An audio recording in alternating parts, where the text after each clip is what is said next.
So welcome to Shukla study point. आप सभी का स्वागत है आपके अपने YouTube channel Shukla study point में। मैं शिवम शुक्ला आप सभी दोस्तों का हार्दिक स्वागत करता हूं। दोस्तों, आज की वीडियो के अंतर्गत हम बहुत लंबी वीडियो होने वाली है आज की, तो आप सभी लोग अपनी एक प्रकार से ज्ञान चक्षुओं को खोल करके बैठ जाइए और आसानी से हर एक मुद्दे को समझने का प्रयास करें। आज का यह वीडियो जो है एक प्रकार से यह सेशन महासंग्राम होने वाला है, अर्थात कहने का मतलब ये है कि रिवीजन की सबसे बड़ी क्लास होने वाली है।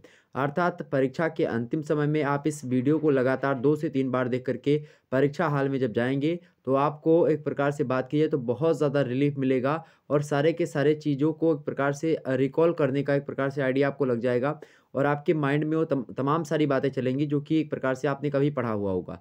तो ये रिवीजन क्लास के तौर पर मैं आपको देने का प्रयास कर रहा हूँ। इस वीडियो के माध्यम से लगभग आपके पूरे के पूरे सिलेबस पर नज़र रखते हुए मैं आगे बढ़ूँगा और उसके हिसाब से आपको पढ़ाने का प्रयास करूँगा। जिसके तहत आपको बता दूं कि व्याख्या खंड के लेक्चर इससे पहले शुक्ला डी पॉइंट चैनल अर्थात इसी चैनल पर उपलब्ध हैं। उनको आप लोगों ने देख लिया, देखा भी होगा, अगर नहीं देखा तो देख लीजिए करके। और जल्द ही और भी व्याख्या खंड आपके इस चैनल पर उपलब्ध होंगे। हालांकि अब व्याख्या खंड बताने का उतना समय नहीं रहा, आपके पेपर नज़दीक हैं। हालांकि कुछ जो बच्चे हैं जल्द ही आपके सामने मैं देने का प्रयास भी करूंगा। तो यहाँ पर बीए प्रथम सेमेस्टर के लिए एक प्रकार से मोस्ट इंपॉर्टेंट वीडियो होने वाली है और हिंदी साहित्य के बारे में बात कर रहा हूँ। आपकी स्क्रीन पर दिखाई पड़ा होगा हिंदी साहित्य, हिंदी काव्य, जो कि पेपर का नाम क्या है, हिंदी काव्य है। बीए प्रथम वर्ष का जो नया सिलेबस आया है, नवीनतम पाठ्यक्रम अर्थात जो नई शिक्षा नीति आई थी आपकी 2020 में, वह जाकर के 2022 में लागू हो पाई है कोरोना वायरस के चलते। और इसी बीच जो है बात की जाए तो कोरोना वायरस भी फिर बढ़ रहा है इस समय और लॉकडाउन जैसी समस्या भी एक प्रकार से देखने को मिल रही है और जल्द ही आपके स्कूल कॉलेज को बंद करने का आदेश भी आपके सामने आ रहा होगा। और इसी के साथ ही साथ मैं आगे बढ़ता हूँ और महासंग्राम वाली रिवीजन की क्लास आज की स्टार्ट करता हूँ। 2022 के लिए और आने वाली जो आगे वाली परीक्षा 23-24 इनके लिए, इन सभी के लिए यह लेक्चर बहुत ही महत्वपूर्ण होगा। तो इस बात को आप लोग जान लीजिए, ओके। तो यहाँ पर एक ही वीडियो के अंतर्गत सारी चीज़ों को बताने का प्रयास किया जाएगा। परीक्षा के अंत समय में यह वीडियो आपके लिए एक प्रकार से अमृत का कार्य करेगा। पूरा का पूरा पाठ्यक्रम एक ही वीडियो में समाहित करने का प्रयास भी किया गया है इस वीडियो के माध्यम से। तो आप सभी लोग फटाफट से पहले से वीडियो को लाइक कर दीजिए। जितने भी लोग देख रहे हो हमको, फटाफट से वीडियो को लाइक कर दीजिए। और मेरे प्यारे दोस्तों, आपका लाइक जो होता है मुझे बहुत ज़्यादा मोटिवेट करता है। तो वीडियो को लाइक करके आप लोग चैनल पर नए हैं तो सब्सक्राइब करें और शेयर करें अपने। आज का वीडियो लगभग 10-10 व्यक्तियों के पास, 20-20 व्यक्तियों के पास हर एक व्यक्ति शेयर करेगा, ताकि सभी को एक प्रकार से जो नई अभी पेपर लगे हुए हैं कुछ विश्वविद्यालय के, तो उनके लिए यह लेक्चर बहुत ही महत्वपूर्ण साबित होगा। तो और जब पेपर देकर आइएगा तो भी एक प्रकार से आकर के एक बार कमेंट करिएगा कि हाँ सर जी, कितने प्रश्न फंसे, कैसे कैसे प्रश्न आए थे, तो आप सभी को मैं बता दूं। तो पूरा पाठ्यक्रम एक ही वीडियो में बताने का प्रयास। सबसे पहले कुछ मैं प्रश्न उत्तर को देखूंगा, प्रश्नोत्तरी की, उसके बाद में प्रश्नोत्तरी जो होगी ये काल विभाजन और हिंदी साहित्य और नामकरण इन सभी को लेकर के होगी। हिंदी साहित्य का इतिहास अर्थात जो हमने कहा था कि बाद में पढ़ा देंगे, हालांकि उसका हमने कुछ भी नहीं पढ़ा था आपको। तो इस वीडियो में मुख्य रूप से मैं हिंदी साहित्य का जो इतिहास वगैरह है इसके बारे में समझते हुए सारे मुद्दों को क्लियर करूंगा। और भी चीज़ें अभी देखेंगे हम लास्ट में, अगर हो सकेगा, टाइम बचता है, अगर मेरे पास समय रहता है तो मैं आपको और बताने का प्रयास करूंगा। ठीक, चलिए प्रारंभ करते हैं बिना समय गवाए हुए। आपके सामने यहाँ पर दिखाई पड़ रहा होगा, चलिए यहाँ पर आपके समक्ष दिखाई पड़ रहा है मेरे भाई। पहला प्रश्न है आपके समक्ष कि आदिकाल के 2 ग्रंथों के नाम लिखिए। आदिकाल क्या है? तो आपको बता दूं कि हिंदी साहित्य का इतिहास जो है जब आप पढ़ते हैं, तो हिंदी साहित्य के इतिहास में आचार्य रामचंद्र शुक्ला की बात करें तो उन्होंने हिंदी साहित्य को कितने भागों में बांटा है? उन्होंने हिंदी साहित्य को 4 भागों में बांटा है। आप ध्यान दीजिए 4 भागों में कौन कौन सा है। पहला है आदिकाल, ठीक, पहला कौन सा है? आदिकाल। दूसरा कौन सा है मेरे प्यारे दोस्तों? दूसरा है पूर्व मध्यकाल। और आदिकाल को एक और नाम से जाना जाता है जिसका नाम है वीरगाथा काल।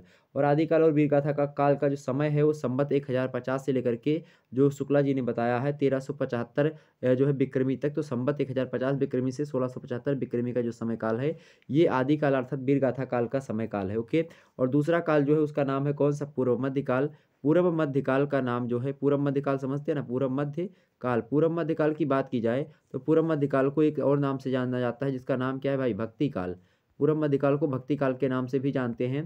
तो ये भक्ति काल है और भक्ति काल की जो समय सीमा है उसको आपको बता दूं, तो भक्ति काल की जो समय सीमा है मेरे प्यारे दोस्तों कितनी है? संवत 1375 विक्रमी से लेकर के, ध्यान सुनिएगा, संवत 1375 विक्रमी से लेकर के जो संवत 1700 विक्रमी तक का जो समय काल है, ये भक्ति काल का समय काल है। इसी बीच में आप देखेंगे भक्ति काल को कितने भागों में बांटा जाता है, तो भक्ति काल को जो है 4 भागों में बांटा। सबसे पहले भक्ति काल को 2 भागों में बांटा जाता है। एक है जो है निर्गुण, निर्गुण शाखा। क्या है? निर्गुण भक्ति शाखा। कौन सी शाखा भाई? निर्गुण भक्ति शाखा। तो ये निर्गुण भक्ति शाखा हो गई। और एक है कौन सी सगुण भक्ति शाखा। तो भक्ति काल कितने भागों में बटा हुआ है, 2 भागों में। फर्स्ट क्या है निर्गुण और दूसरी कौन सी है सगुण।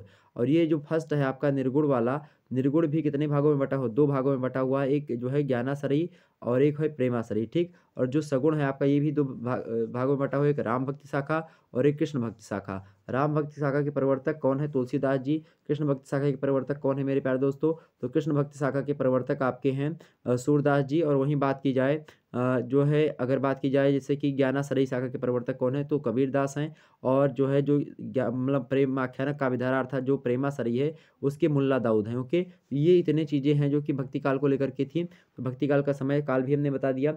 वहीं आपसे पूछे कि उत्तर मध्यकाल का समय काल क्या है, उत्तर मध्यकाल उसके बाद में कौन सा काल आता है, उत्तर मध्यकाल। उत्तर मध्यकाल को हम किस नाम से जानते हैं, उत्तर मध्यकाल को एक और नाम से जाना जाता है जिसका नाम क्या है, रीतिकाल। रीतिकाल को के बारे में आप लोगों ने बहुत सुना होगा, रीतिकाल। रीतिकाल, ठीक है। रीतिकाल को 3 भागों में बांटा जा सकता है।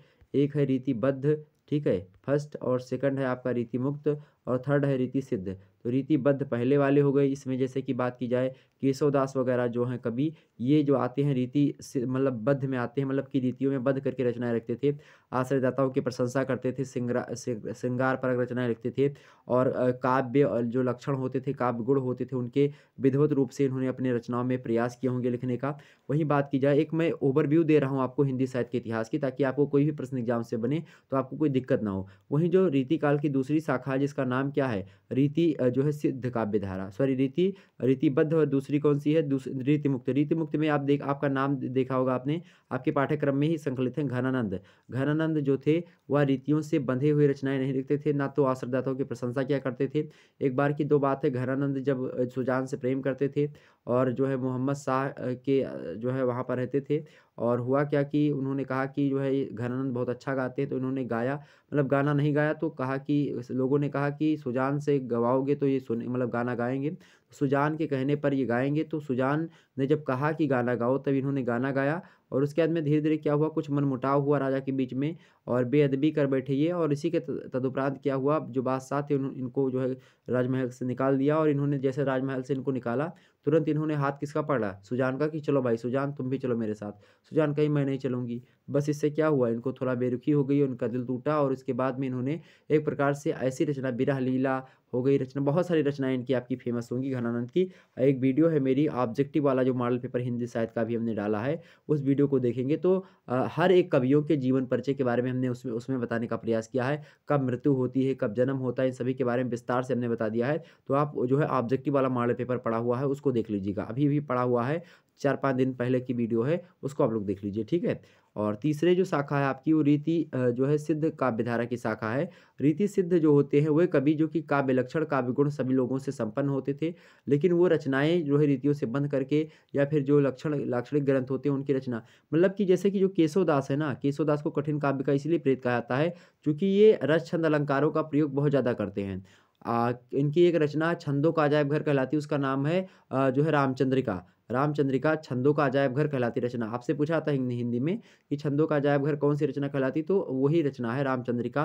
कठिन काव्य का प्रेत केशवदास को ही कहा जाता है। तो हुआ क्या कि केशवदास ने बहुत लाक्षणिक, मतलब कि ये रस छंद अलंकार खूब जानते थे, तो इन्होंने अपनी रचनाओं में खूब प्रयोग किया। तो जो व्यक्ति जो है रस छंद अलंकार, काव्य गुण, काव्य हेतु, काव्य लक्षण, इन सभी का प्रयोग अपनी रचनाओं में धड़ल्ले के साथ करते थे रीतिकाल में, वो रीति जो है रीतिबद्ध होते थे। और रीति जो मुक्त होते थे वो रीतियों से बंधे, अर्थात अलंकार इन सभी पर ध्यान नहीं देते थे, वो रचना किया करते थे, मतलब कि रस छंद अलंकारों पर ज़्यादा ध्यान नहीं देते थे, रचना किया करते थे। और किसी की बंदिश में होकर के रचनाएं नहीं लिखते थे, आश्रयदाताओं की प्रशंसा नहीं किया करते थे कि मतलब कि फर्जी में गाएं जिसी का, ये सब नहीं था। और जो तीसरे थे वो इनका नाम था, जैसे कि तीसरे में आते हैं आपके बिहारी।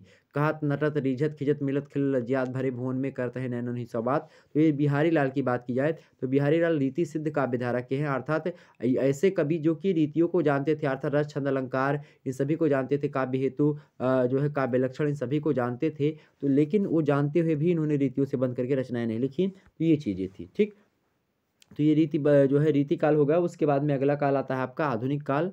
कौन सा काल आता है? आधुनिक काल। और आधुनिक काल का जो समय सीमा है, हालाँकि रीति काल की समय सीमा हमने नहीं बताई थी ना, तो 1300 मतलब सॉरी 1700 विक्रमी से लेकर के जो 1900 विक्रमी तक का जो समय काल है शुक्ला जी के अनुसार, वो काल कौन-सा है? रीति काल का काल है, ठीक है? विक्रमी संवत से। और एक बात और बता दूँ आपको, बहुत सारे लोगों को नहीं पता होगी, तो जो विक्रमी संवत होता है, अर्थात अगर आपको जो है 1300 जैसे मान लेते हैं 1900 विक्रमी को आपको जो है सन में बदलना है कि सन में कैसे बदलेंगे, तो इनमें से 57 क्या कर देंगे? लेस कर देंगे, माइनस कर देंगे। 57 माइनस करेंगे, क्या हो जाएगा? क्या हो जाएगा मेरे प्यारे दोस्तों? 14 यहाँ हुआ 14, और 14 में से 8 गए, एक बार 47, एक प्रकार से कितना हो जाएगा? 47, ठीक है? यहाँ पर 3 बचेगा, 10 में से 7 गए 3, और यहाँ जो है 43 बचेगा, तो यहाँ पर कितना हो जाएगा आपका? 18। तो 1843 जो होगा, ये ईसवी का समय काल है, अर्थात 1843 ईस्वी से प्रारंभ 1843 ईस्वी तक का रहा कौन सा काल?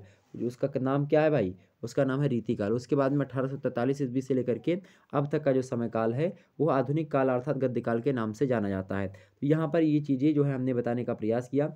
हालाँकि शुक्ल जी ने 2-2 नाम दिए हैं, और इनकी रचना सबसे पहले इन्होंने प्रामाणिक और उत्कृष्ट काल विभाजन सर्वप्रथम शुक्ला जी ने ही किया है, और अपभ्रंश को पुरानी हिंदी मान करके काल विशेष में ग्रंथों की प्रसिद्धि और प्रचुरता को दृष्टि रखते हुए इन्होंने 1000 वर्षों के हिंदी साहित्य के इतिहास को 4 भागों में बाँटा है, जो कि हमने आपके सामने प्रस्तुत कर दिया। आगे हम बात करते हैं प्रश्नोत्तर की। अब थोड़ा-सा उसके बाद में अभी हमने इतिहास को लेकर के और भी प्रश्न रखे हैं, तो उन पर हम चर्चा कर लेंगे, ठीक है? पहला प्रश्न आपके सामने है। पहला प्रश्न है मेरे भाई कि आदिकाल के 2 ग्रंथों के नाम बताइए। आदिकाल के 2 ग्रंथों के नाम बताइए, तो आदिकाल के 2 ग्रंथ के नाम आप बड़े आसानी से लिख सकते हैं।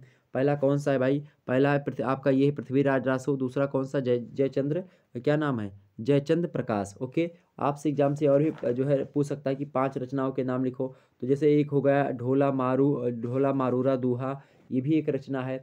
और रचना जैसे जयचंद प्रकाश जो रचना यहाँ पर ये रचना दी गई है, इसके रचयिता कौन है? तो इसके रचयिता कौन है मेरे प्यारे दोस्तों? तो केदार भट्ट कवि मधुकर द्वारा लिखा गया है ये, ठीक है? जो केदार भट्ट ने लिखा किसको? जयचंद प्रकाश जो रचना है, ये केदार भट्ट की रचना है। और जय मयंक जस चंद्रिका जो रचना है, वो किसकी है? कवि मधुकर की है। और बात की जाए जो है इनके, और अगली रचना आपकी जैसे बसंत विलास रचना हो सकती है, इसी में बसंत विलास रचना। और बसंत विलास रचना जो है, इसमें जो है 84 दोहों में बसंत तथा स्त्रियों पर उसके विलास जो है पूर्ण रूप का मनोहारी चित्रण किया गया है। डॉक्टर गोपाल लाल श्रीवास्तव की दृष्टि में स्त्री पुरुष और प्रकृति का जैसा जो है आह्लादक वर्णन इस काव्य में मिलता है, वैसा जो है अन्य स्थानों पर नहीं मिलता है। बसंत विलास में एक पंक्ति है कि दूड़ परी कोयल कूंजे, और पूंजे युवती मगोर, विधुर वियोगिन धूंजे, कूंजे शयन किशोर, ये चीज़ें हैं। और आगे खुसरो की बहुत सारी पहेलियाँ आप देखेंगे, जैसे कि एक नार ने अचरज किया, साँप मार पिंजरे में दिया, जो जो साँप ताल को खावे सूखे ताल साँप मर जावे, ये रचना आ गई। एक रचना और लिख सकते हैं आप, चंदायन रचना, ये भी उसी की है, ठीक। पृथ्वीराज रासो ये रचना जो है, ये पृथ्वीराज रासो किसने लिखा? पृथ्वीराज रासो जो रचना है, इसके रचयिता कौन है भाई? इसके रचयिता हैं आपकी चंद्रबरदाई। हिंदी का प्रथम जो है विकसनशील जातीय चेतना का महाकाव्य कहा जाता है पृथ्वीराज रासो को, ठीक है। और इसमें बात की जाए तो 69 सर्ग हैं। कितने सर्ग हैं भाई? पृथ्वीराज रासो में 69 सर्ग हैं। और जो है उस समय प्रचलित सभी छंदों, जैसे कि कबित छंद का प्रयोग है, दोहा छंद का प्रयोग है, तोमर का छंद का प्रयोग है, त्रोटक का है, गाहा का है, आर्या छंद का प्रयोग है, पधारी छंद का प्रयोग है, इन सभी छंदों का प्रयोग किया गया है। पृथ्वीराज रासो में क्षत्रियों की उत्पत्ति, दिल्ली नरेश आनंगपाल की पुत्री कमला का, अजमेर के जो है सोमेश्वर की पुत्री थी सुंदरी, उनका वर्णन, और उसके बाद में कन्नौज के राठौर विजयपाल के साथ विवाह, पृथ्वीराज और जयचंद का द्वेष, संयोगिता हरण, गोरी के आक्रमण, जो मोहम्मद गोरी का आक्रमण था उसके बारे में भी बताया गया है, पृथ्वीराज के अनेक विवाह और युद्ध, इन सभी की कथाओं को जो है पृथ्वीराज रासो में बताने का प्रयास किया गया है। और पृथ्वीराज रासो की तिथियां और घटनाओं की ऐतिहासिकता का विवेचन करने पर विद्वानों को इसकी प्रामाणिकता पर संदेह भी जान पड़ता है मेरे भाई, कि फिर भी पृथ्वीराज रासो अनेक घटनाओं से संपर्क ग्रंथ है, जिसमें श्रृंगार एवं वीर रस की प्रधानता है, और भी चीज़ें हैं। अब हम जो है विस्तार चर्चा करेंगे पृथ्वीराज रासो के बारे में, तब बताएंगे। हालांकि ये प्रशस्ति मूलक चरित्र काव्य के अंतर्गत आते हैं, ठीक। जैसे कि पृथ्वीराज रासो हो गए, खुम्मान रासो हो गए, हमीर रासो, बीसलदेव रासो, विजयपाल रासो, परमाल रासो, ये सब जो होते हैं ये प्रशस्ति मूलक चरित्र काव्य आते हैं। तो आपसे एग्जाम से ये भी पूछ सकता है कि किन्हीं 3 प्रशस्ति मूलक जो है चरित्र काव्य के बारे में बताएं या रासो ग्रंथ के बारे में बताएं। तो ये पृथ्वीराज रासो, खुम्मान रासो, हमीर रासो, बीसलदेव रासो, विजयपाल रासो, परमाल रासो, ये सब आप बता सकते हैं बड़े आसानी से, कोई दिक्कत की बात नहीं है। जैसे अगली रचना आपकी बीसलदेव रासो, बीसलदेव रासो के रचनाकार कौन है? तो बीसलदेव रचनाकार कौन है? नरपति नाल हैं। ठीक, आपसे पूछे हमीर रासो के रचनाकार कौन है? सारंगधर हैं। ठीक, एक नोट जो है हमीर रासो जो है एक नोटिस मात्र ही है। प्राकृत पैंगलम में संग्रहित कुछ जो है पद्यों के आधार पर आचार्य शुक्ला ने हमीर रासो का रचयिता सारंगधर को माना है, किंतु जज्जल जो है भरना वाक्यांश को देख करके राहुल संकीर्त्यान ने इसके कवि का नाम जो है जज्जल बताया है, जंजल बताया है। तो हमीर रासो के रचना एक प्रकार से शुक्ला जी सारंगधर को मानते कि इसके रचयिता हैं, जबकि राहुल संकीर्तन किसको मानते हैं? तो वो जंजल को मानते हैं, ओके, जज्जल को। विजयपाल रासो रचना है, विजयपाल रासो ये भी वीर जो है आदिकाल की ही रचना है। इसके रचयिता कौन है? तो हमीर रासो जो है की तरह इसमें भी बात की जाए संदिग्ध मामला है। नल सिंह भाट द्वारा रचित विजयपाल रासो नाम आता है, और जिसमें विजयपाल सिंह और पंग राजा के युद्धों का वर्णन है। शुक्ला जी ने इसे अभ्रंश शैली का कृति माना है। आचार्य महावीर प्रसाद आचार्य हजारी प्रसाद द्विवेदी जी की बात की जाए और मोतीलाल जो है मेनारिया हैं, इन दोनों के मतानुसार अगर बताएं तो भाषा और शैली की दृष्टि से यह जो है परवर्ती काल का ग्रंथ ठहरता है। तो ये कई बातें हैं जो कि विद्वान आगे चल करके होते हैं, वो अलग अलग तरीके से बताने का प्रयास करते हैं। कई चीज़ें हैं, परमाल लासो हो गए, परमाल लासो को आल्हा खंड, जिसको आप आल्हा वगैरह कहते नहीं, जगन ने लिखा है, आल्हा खंड के नाम से ये प्रसिद्ध है जगत में। और इस जो है वर्तमान स्वरूप लोकगीत शैली में है। इसके रचयिता कौन है? जगनिक हैं। और कई चीज़ें हैं इसमें, तमाम सारी चीज़ों के, जैसे कि 12 बरस ले कुकर जीवे और 13 ले जीवे सियार, बरस 18 छतरी जीवे आगे जीवन को धिक्कार, ये सब जो है इसमें रखा गया है कि जाकर बिटिया सुंदर देखें, जबरन ब्याह ले करवाए, धय दो डोला समर खेत मा जे जीते ते ले उठाए। इसी प्रकार से बहुत सारी बातें हैं जो कि लोकगीत में अलग अलग तरीके से लोग गाते हैं। ठीक, किताबों में कुछ अलग मिलेगा लिखा हुआ, गाते कुछ और अलग हैं। कहते कुछ अलग है कि जो है दांत उखाड़े भंवरा नलकते दिल्लीम करे दुआरे चार। इसी प्रकार से बहुत सारे, हाथ पटक दिए भुइमा जो तो नौमन माटी ले उठाए, रिमझिम भाला बरसे वह मैदान के बीच मजाए, धय दो डोला समर खेत मा जे जीते ते ले उठाए। ठीक, कई बातें हैं। तो ये तमाम सारे जो है आलखंड की चीज़ें थी।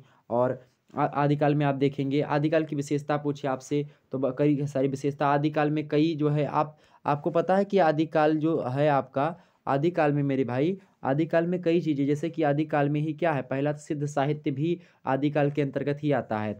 दूसरा कौन सा? नाथ साहित्य भी इसी के अंतर्गत आता है। सिद्ध जो है किसके अंतर्गत है? आदिकाल में ही। और नाथ साहित्य के बाद में आपका आता है, सॉरी, दूसरा आपका नाथ साहित्य में सिद्ध साहित्य पहला आप लिख लीजिए, सिद्ध साहित्य, जैन साहित्य, तीसरा आप लिख लीजिए जो है नाथ साहित्य, चौथा आप लिख लीजिए रासो साहित्य, पांचवा आपका कौन सा आता है? लौकिक साहित्य, और छठवीं कौन सी? कुछ गद्य रचनाएं इसमें फुटकर रूप में मिलती हैं। तो कई चीज़ें हैं जो कि आदिकाल में विविध रूप से हमको दिखाई देती हैं। तो हमने आपके सामने वो सारी चीज़ों को बताने का प्रयास किया। और इसकी कई सारी जो है आदिकाल की, आपसे पूछा जाए क्या कि आदिकाल की विशेषताओं के बारे में बताएं, तो आदिकाल की विशेषता ये है कि बाह्य आचारों का खंडन एवं अंतः साधना पर इसमें बल दिया गया है। साथ ही साथ दूसरा इसमें आप बता सकते हो इसकी विशेषता के बारे में, दूसरी विशेषता इसकी कौन सी बता सकते हो भाई? दूसरी विशेषता इसकी ये बता सकते हो कि आश्रयदाताओं की अतिशयोक्तापूर्ण जो है प्रशंसा की गई थी। जहाँ पर जिनके राजा के यहाँ पर जो कवि हुआ करते थे, तो वो जो है अपने राजा का जो है प्रकार से बखान खूब बढ़ा चढ़ा करके करते थे, क्योंकि जो है उनको एक आध दो स्वर्ण मुद्राएं वगैरह मिल जाया करती थी, इसीलिए। ठीक है, तो आश्रयदाताओं की अतिशयोक्ति पूर्ण प्रशंसा होती। जैसे कि एक पद्य आपके सामने मैं पढ़ना चाहूँ कि वीर रोष वर बैर वैर, मतलब बैर वर झुक लग गो आसमान, तव नंदन सोमेश को फिर बंधो सुरतान। इस प्रकार से ये जो है चंद्रबरदाई ने अपने पृथ्वीराज रासों में पृथ्वीराज और मोहम्मद गौरी के मध्य हो रहे युद्ध में पृथ्वीराज के क्रोध का अतिशयोक्तिपूर्ण वर्णन किया है इसमें। ठीक, वही बात की जाए तीसरा आप बता सकते हैं बड़े आसानी से क्या कि बीर रस की प्रधानता इन काव्य में मिलती है। बीर रस की प्रधानता खूब अच्छे तरीके से मिलती है। जैसे कि मन जारी चखी पुष्प जब्बक लारी, हा जारी इके जोध भारी, ए राकी आ रब्बी जो है पटी तेज ताजी, तुरक की महाबान का मान बाजी। तो खूब आप देखेंगे कि इसमें जो है बीर रस का खूब अच्छे तरीके से प्रयोग किया गया है। और युद्धों का इसमें चौथा लिखेंगे कि युद्धों का सजीव चित्रण प्रस्तुत किया गया है। तो और पाँचवा आप लिख सकते हैं कि वीर और श्रृंगार रस का समन्वय किया गया है इसमें। सातवीं विशेषता आप बता सकते हैं इसकी कि अन्य रसानुभूति की अभिव्यक्ति भी इसमें हुई है। ठीक है, और आठवीं बात इसमें आप बता सकते हैं बड़े आसानी से कि प्रकृति चित्रण भी हुआ है। प्रकृति चित्रण भी इस काल के कवियों ने किया है। नौवीं विशेषता इसकी ये है कि राष्ट्रीय भावना का संकुचित रूप भी इसमें प्रस्तुत हुआ है। और दसवीं बात यहाँ पर ये भी लिख सकते हैं आप कि लोक जीवन की अवहेलना भी इसमें करने का प्रयास किया गया है। ग्यारहवीं विशेषता आप डाल सकते हैं आदिकाल की कि इतिहास की उपेक्षा की गई है। बारहवीं विशेषता जो है उपेक्षा माने होता है इतिहास को नहीं माना गया, इतिहास मतलब जो फैक्ट चीज़ें उनको नहीं लेने का प्रयास किया गया, इतिहास की और मानना उसी को कहते हैं। और बारहवां विशेषता आप लिख सकते हैं कि जो है रासो ग्रंथ परंपरा जो है इसमें मुख्य रूप से हमारे सामने आती है, जैसे कि पृथ्वीराज रासो, बीसल देव रासो, खुमान रासो, परमाल रासो जैसे ग्रंथ हमारे सामने आते हैं जो कि इसके हैं। कलागत कई विशेषताएं हैं, भाषा के विविध रूप देखने को मिलते हैं इसमें। साथ ही साथ अलंकार योजना भी ठीक ठाक मात्रा में मिलती है। ठीक, जैसे कि वृत्यानुप्रास का एक है कि जंग, जुरन, जालिम, जुझार, भुज, सार, भार, भू, ये वृत्यानुप्रास का उदाहरण है। आपसे जैसे कि उत्प्रेक्षा अलंकार का उदाहरण है कि कर श्रृंगार, अलिन संग, रिम झिम, झुंडन मंझ, बसन रंग, नवरंग रंगे, जानो की फूले संग। इसी प्रकार से जो है छेकानुप्रास की बातें देखें तो चढ़ कंध, कंध, धन, जोगिनी, सद, मध्य, उन्मध्य, फिर छेकानुप्रास है। लाटानुप्रास भी देख सकते हैं। त्रय नेत्रम, त्रिज टेव, शीस, त्रित्रयम, त्रय रूपम, त्रयशूल्यम, ये कई चीज़ें हैं। अब इसकी व्याख्या छंदों के विविध रूप यहाँ पर देखने को मिलते हैं। कवित्व वगैरह कई चीज़ें, काव्य रूपों का भी इसमें प्रयोग करने का प्रयास किया गया है। कई बातें हैं। अब हम आगे बढ़ते हैं और अब प्रश्नों की व्याख्या को समझते हैं। यहाँ पर थोड़ी बातें आ गई थी इसलिए हमने आपको बता दी, तो आप लोग जो है इसको देखने का प्रयास करें। चलिए अगला प्रश्न आपके सामने है कि भक्ति काल को स्वर्णयुग किस विद्वान ने कहा है। भक्ति काल को अब मैं विस्तार से चलूंगा, धीरे धीरे आप मतलब बताने का प्रयास, ये जो प्रश्न लिखे हुए हैं इसके उत्तर को बताऊंगा, समझाऊंगा। ठीक है, अब अलग से कोई चीज़ आपको बताने का नहीं प्रयास करूंगा ताकि वीडियो बहुत लंबा हो जाएगा अगर किसी तरीके से मैं बताऊंगा और आपको जल्दी जल्दी एक ही वीडियो के अंदर का समझना। मैराथन क्लास है तो इसलिए मैं सोच रहा हूँ सारी चीज़ें आपको बताते हुए चलूँ ताकि आपको कोई दिक्कत ना होगा चल करके। अगला है भक्ति काल को स्वर्णयुग किस विद्वान ने कहा है, तो इसका उत्तर कैसे लिखेंगे। डॉक्टर श्याम सुंदर दास ने क्या लिखा है कि जिस युग में कबीर, जायसी, सूर और तुलसी। अब इनको क्यों लिखा गया, क्योंकि जो है कहा गया है, एक विद्वान ने एक दोहा भी कहा है कि सूर्य सूर्य तुलसी शशि, सूरदास जो हैं वो सूर्य के समान है। हिंदी साहित्य के सूर्य कौन है, तुलसीदास जी। सूर्य सूर्य तुलसी शशि, सूर्य जो तुलसीदास है वो किसके समान है, शशि के समान, अर्थात चंद्रमा के समान है। कौन, तुलसीदास। ठीक है, चंद्रमा के समान है। तो सूर्य सूर्य तुलसी शशि उड्डुगन केशवदास, और केशवदास किसके समान है, जुगनू के, सॉरी तारों के समान कौन है, जो है केशवदास तारों के समान है। ठीक है, और इसी के साथ साथ बात की जाए और जो है उड्डुगन केशवदास अबिके कवि कैसे हैं, खद्योत्सव समझाता कर प्रकाश, और जिसमें सूर्य और चंद्रमा जैसे दो दैवीपमान नक्षत्र जिस युग में हो और उसको तो जो है एक प्रकार से स्वर्णकाल कहा ही जाएगा। तो भक्ति काल को हिंदी साहित्य का स्वर्णकाल कहा जाता है। और इस संबंध में डॉक्टर श्याम सुंदर दास कहते हैं कि जिस युग में कबीर, जायसी, सूरदास, तुलसीदास जैसे सुप्रसिद्ध कवियों एवं महात्माओं की दिव्य वाणी उनके अंतःकरणों से निकल करके, अंतःकरण मतलब उनके हृदय से, उनके जो मनोभाव हैं उससे निकल करके देश के कोने कोने में फैली थी, उसे साहित्य के इतिहास में सामान्यतः भक्ति युग कहते हैं।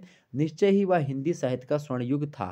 तो यहाँ पर ये चीजें हैं। ठीक, तो किस विद्वान ने कहा, तो भक्ति काल को स्वर्ण युग किसने कहा है, डॉक्टर श्याम सुंदर दास ने कहा है। भक्ति काल की बात की, यहाँ पर भक्ति काल से और प्रश्न पूछा गया कि भक्ति काल के 3 प्रमुख कवियों के नाम बताइए। भक्ति काल का जो है भक्ति काल के 3 प्रमुख कवियों के नाम बताइए। तो भक्ति काल के 3 प्रमुख कवि के नाम आसानी से, पहले हैं कबीर दास, अगले हैं आपके जायसी, तीसरे हैं सूरदास, और चौथा पूछे तो तुलसीदास के बारे में आप बता दीजिएगा। कौन है, तुलसीदास जी। और भी बहुत सारे कवि हैं, उनकी रचनाओं को और उनकी कवियों, उनकी सभी के बारे में हमने यहाँ पर लिखने का प्रयास किया है। और भक्ति काल की कुछ बातों को आपको बताना चाहें अगर, तो भक्ति काल जो है, भक्ति काल जो है हमने आपको बता ही दिया था 4 भागों में बटा, मतलब 2 भागों में, पहले निर्गुण धारा, दूसरा आपकी सगुण धारा। निर्गुण धारा के 2 भाग, ज्ञानाश्रयी शाखा, प्रेमाश्रयी शाखा। ज्ञानाश्रयी शाखा के प्रवर्तक कबीर दास हैं, प्रेमाश्रयी शाखा के प्रवर्तक मुल्ला दाऊद हैं। सगुण धारा उसके बाद में दूसरी जो है उसमें भी 2 खंड हैं, एक राम भक्त शाखा, एक कृष्ण भक्त शाखा। राम भक्त शाखा जो है उसके प्रवर्तक तुलसीदास हैं और जो कृष्ण भक्त शाखा उसके प्रवर्तक सूरदास हैं। ठीक है, ये सब हैं। तो ये तमाम सारी चीज़ें थी जो हमने आपको बताई। अब इसमें जो निर्गुण शाखा है, निर्गुण भक्ति काव्य है, उसकी अपनी कई विशेषताएं हैं। जैसे कि जो है इसमें संत काव्य की कई जो है निर्गुण भक्ति काव्य जो है उसमें कई प्रवृत्तियाँ, जैसे कि यहाँ पर जो है निर्गुण ब्रह्म की उपासना की जाती थी। रूढ़ियों और बाह्य आडंबरों की निंदा की जाती थी। जैसे कि जाति पात पूछे नहीं कोई, हरि को भजे सो हरि का होई। और इसी प्रकार से निर्गुण ब्रह्म की उपासना होती थी कि दशरथ सुत तिहु लोक बखाना, राम नाम का मरम है आना। पानी ते अति पातरा, धुआं ते अति झीन, मैं क्या जानूँ राम को नैनन कबहु न दे जो है दीठ। इस प्रकार से कहते हैं, कबीरदास की रचना है। और अंत साधना पर इसमें जो है निर्गुण शाखा में बल दिया गया। संत काव्य धारा में हिंसा का विरोध किया गया है। और अंत साधना पर बल कैसे दिया गया है कि पोथी पोथी पोथी पढ़ पढ़ जग मुआ, पंडित भया न कोई, ढाई आखर प्रेम का सो पंडित हो। इस प्रकार से अंत साधना पर बल दिया गया है। हिंसा का विरोध किया गया है। कहा गया है इस हिंसा का विरोध करते हुए कि दिन भर रोजा रहत हैं, जो है रात हनत हैं गाय, या तो खून वह बंदगी कैसी जो है कैसे मतलब खुशी खुदाए। कई चीज़ें हैं। गुरु की महिमा और हरि नाम की महत्ता का वर्णन किया गया है। संसार की आसरता का वर्णन भी किया गया है। सत्संगति की महिमा को बताया गया है। अहंकार का त्याग भी किया गया है। जैसे कि अहंकार का त्याग करते हुए कहा गया कि जब मैं था तब हरि नहीं, अब हरि है मैं नाहि, प्रेम गली अति सांकरी, तामे दो न समाहि। कई बातें हैं। जैसे कि संसार की असरता का वर्णन करते हुए कहते हैं कि यह ऐसा संसार है जैसा सेमर फूल, दिन दस के व्यवहार में झूठे रंग न भूल, ब्रह्म सत्यम जगत मिथ्या, जीवो ब्रह्मयो ना परह। ओके। और इसी प्रकार से रहस्यात्मकता इसमें देखने को मिलती है कि दुल्हिन गावो हूँ मंगलाचार, हम घर आए हों राजा राम भरतार। ठीक इसी प्रकार से माया का खंडन किया गया। माया महा ठगिन हम जानी। नारी के वासनात्मक रूप की निंदा भी यहाँ पर करी गई है कि नारी की झाई परत अंधा होत भुजंग, कबीरा तिनकी कौन गति जे नित नारी संग। ये चीज़ें हैं। दार्शनिक भावना का वर्णन भी किया गया है। मानवतावादी चिंतन का प्रयोग किया गया है। कई चीज़ें यहाँ पर कला वैशिष्ट भी खूब ठीक ठाक मात्रा में करने का प्रयास किया गया है। वहीं जो इसका जो संत काव्य धारा थी इसकी विशेषता हमने बता दी। अब जो प्रेम वाली शाखा अर्थात जो अब उसका जो है प्रेमाश्रयी जो सूफी काव्य शाखा है, संत काव्य अर्थात जो कबीर वाला था उसको हमने बता दिया। जायसी जो एक प्रकार जिसमें थे अर्थात जो प्रेम वाली अर्थात प्रेमाश्रयी शाखा है उसकी विशेषताओं को बता दें। पहली है कि प्रेम की प्रधानता इसमें हुआ हुआ करती थी जायसी वाले में। प्रेम आख्यान काव्य धारा में लौकिक प्रेम और अलौकिक प्रेम की व्यंजना भी की गई है। जैसे कि तन चितौर मन राजा कीन्हा, हिय सिंघल बुद्धि पद्मिन चीन्हा, गुरु सुआ जेहि पंथ दिखावा, बिन गुर जगत को निर्गुण पावा। ये जो है पद्मावत महाकाव्य से है जो कि जायसी का ही रचना है। और इसमें देखिए संत काव्य धारा में चौथी बात ये है कि हिंदू मुस्लिम एकता के पक्षपाती भी रहे हैं ये कवि लोग। पांचवी बात इसमें यह विशेषता कि प्रबंध रचनाओं की सर्जना की गई है। छठ मतलब प्रबंध माने जो प्रबंधात्मक रचना जैसे महाकाव्य वगैरह की रचना जैसे कि इसमें रखी गई है पद्मावत, जो कि तुलसी के मानस को एक प्रकार से हिंदी साहित्य के स्थान मतलब तुलसीदास के रामचरित मानस के समान तो नहीं कह सकते, लेकिन हाँ ठीक ठाक मात्रा में पद्मावत भी फेमस है। छठवीं बात है कि जो है गुरु की महत्ता का वर्णन भी इसमें भी रखा गया है। सातवीं चीज़ है कि सातवीं विशेषता इसकी ये है या महत्व मतलब इसकी विशेषता कह लीजिए या फिर इसकी एक प्रकार से बात की जाए, ऐसे पूछे कि हाँ विशेषताएं, तो इसकी विशेषताएं जो है सातवीं विशेषता ये है कि जो है श्रृंगारिक भावना की प्रधानता है। आठवीं बात आप लिख सकते हैं कि मतलब विभत्सा है इसमें। विभत्सा मतलब होता है कि जो है फारसी प्रभाव के कारण से सूफी कवियों में सौंदर्य वर्णन विरह वर्णन के संदर्भों में रक्त मांस के उल्लेख में विभत्सा जो है आ गई है। जैसे उंगलियों की कोमलता का वर्णन करते हुए कवि कहता है कि हिया काढ़ी जनु लीन्ह सहाथा, और रुहिर भरी अंगुरी तेहि जो है साथा। मतलब इतना ही नहीं बल्कि विरह में उन्होंने रक्त के आंसू गिरना, मांस का गलना, शरीर का सूख करके कंटक हो जाना, जल करके कोयला बन जाना, ये सब तक कह डाला है। कहने का मतलब यहाँ पर यह है कि बहुत ज़्यादा एक प्रकार से अतिशयोक्तिपूर्ण जो है विरह का वर्णन किया गया है। कि कहा एक जो है फेमस जो है पद्य है कि रक्त ढरा आंसू गरा। रक्त ढरा मतलब जो है खून सब खत्म हो गया है, आंसू सब जो है गर गए हैं, मतलब इतना आंसू बहा कि सारा का सारा खून बह गया। हाड़ भयो सब शंख, शरीर पूरा क्या हड्डी हड्डी बचा है। धन सारस होए जरि मुई, पीयू समेटे ही पंख। कई प्रकार की चीज़ें हैं। नवीं विशेषता इसकी लिख सकते हैं प्रकृति वर्णन भी इसमें किया गया है कि कार्तिक शरद चंद उजियारी, जग शीतल हों बिरहे जारी, 14 करा चांद पर गासा, जानहु जरै सब धरती आकाशा। ये सब है। और नवीं बात लिख सकते हैं, 10वीं बात लिख सकते हैं आपकी लोक जीवन का चित्रण भी किया गया है यहाँ पर। 11वीं बात है कि जो है नारी भावना का वर्णन भी है। शैतान की कल्पना भी यहाँ पर की गई है, जो है जो एक प्रकार से सूफी काव्य धारा है, इसमें शैतान की कल्पना भी की गई है। भारतीय अद्वैतवाद में जो स्थान माया का है, सूफी काव्य धारा में वही स्थान शैतान का है। शैतान प्रेम साधक के मार्ग में नाना प्रकार की बाधाएं उत्पन्न करता है और इससे मुक्ति पाने के लिए जो पीर होते हैं, जो गुरु होते हैं, उनकी शरण में ले जो है जाना पड़ता है लोगों को। पद्मावत में राघव चेतन जो है वो शैतान के रूप में चित्रित किया गया है।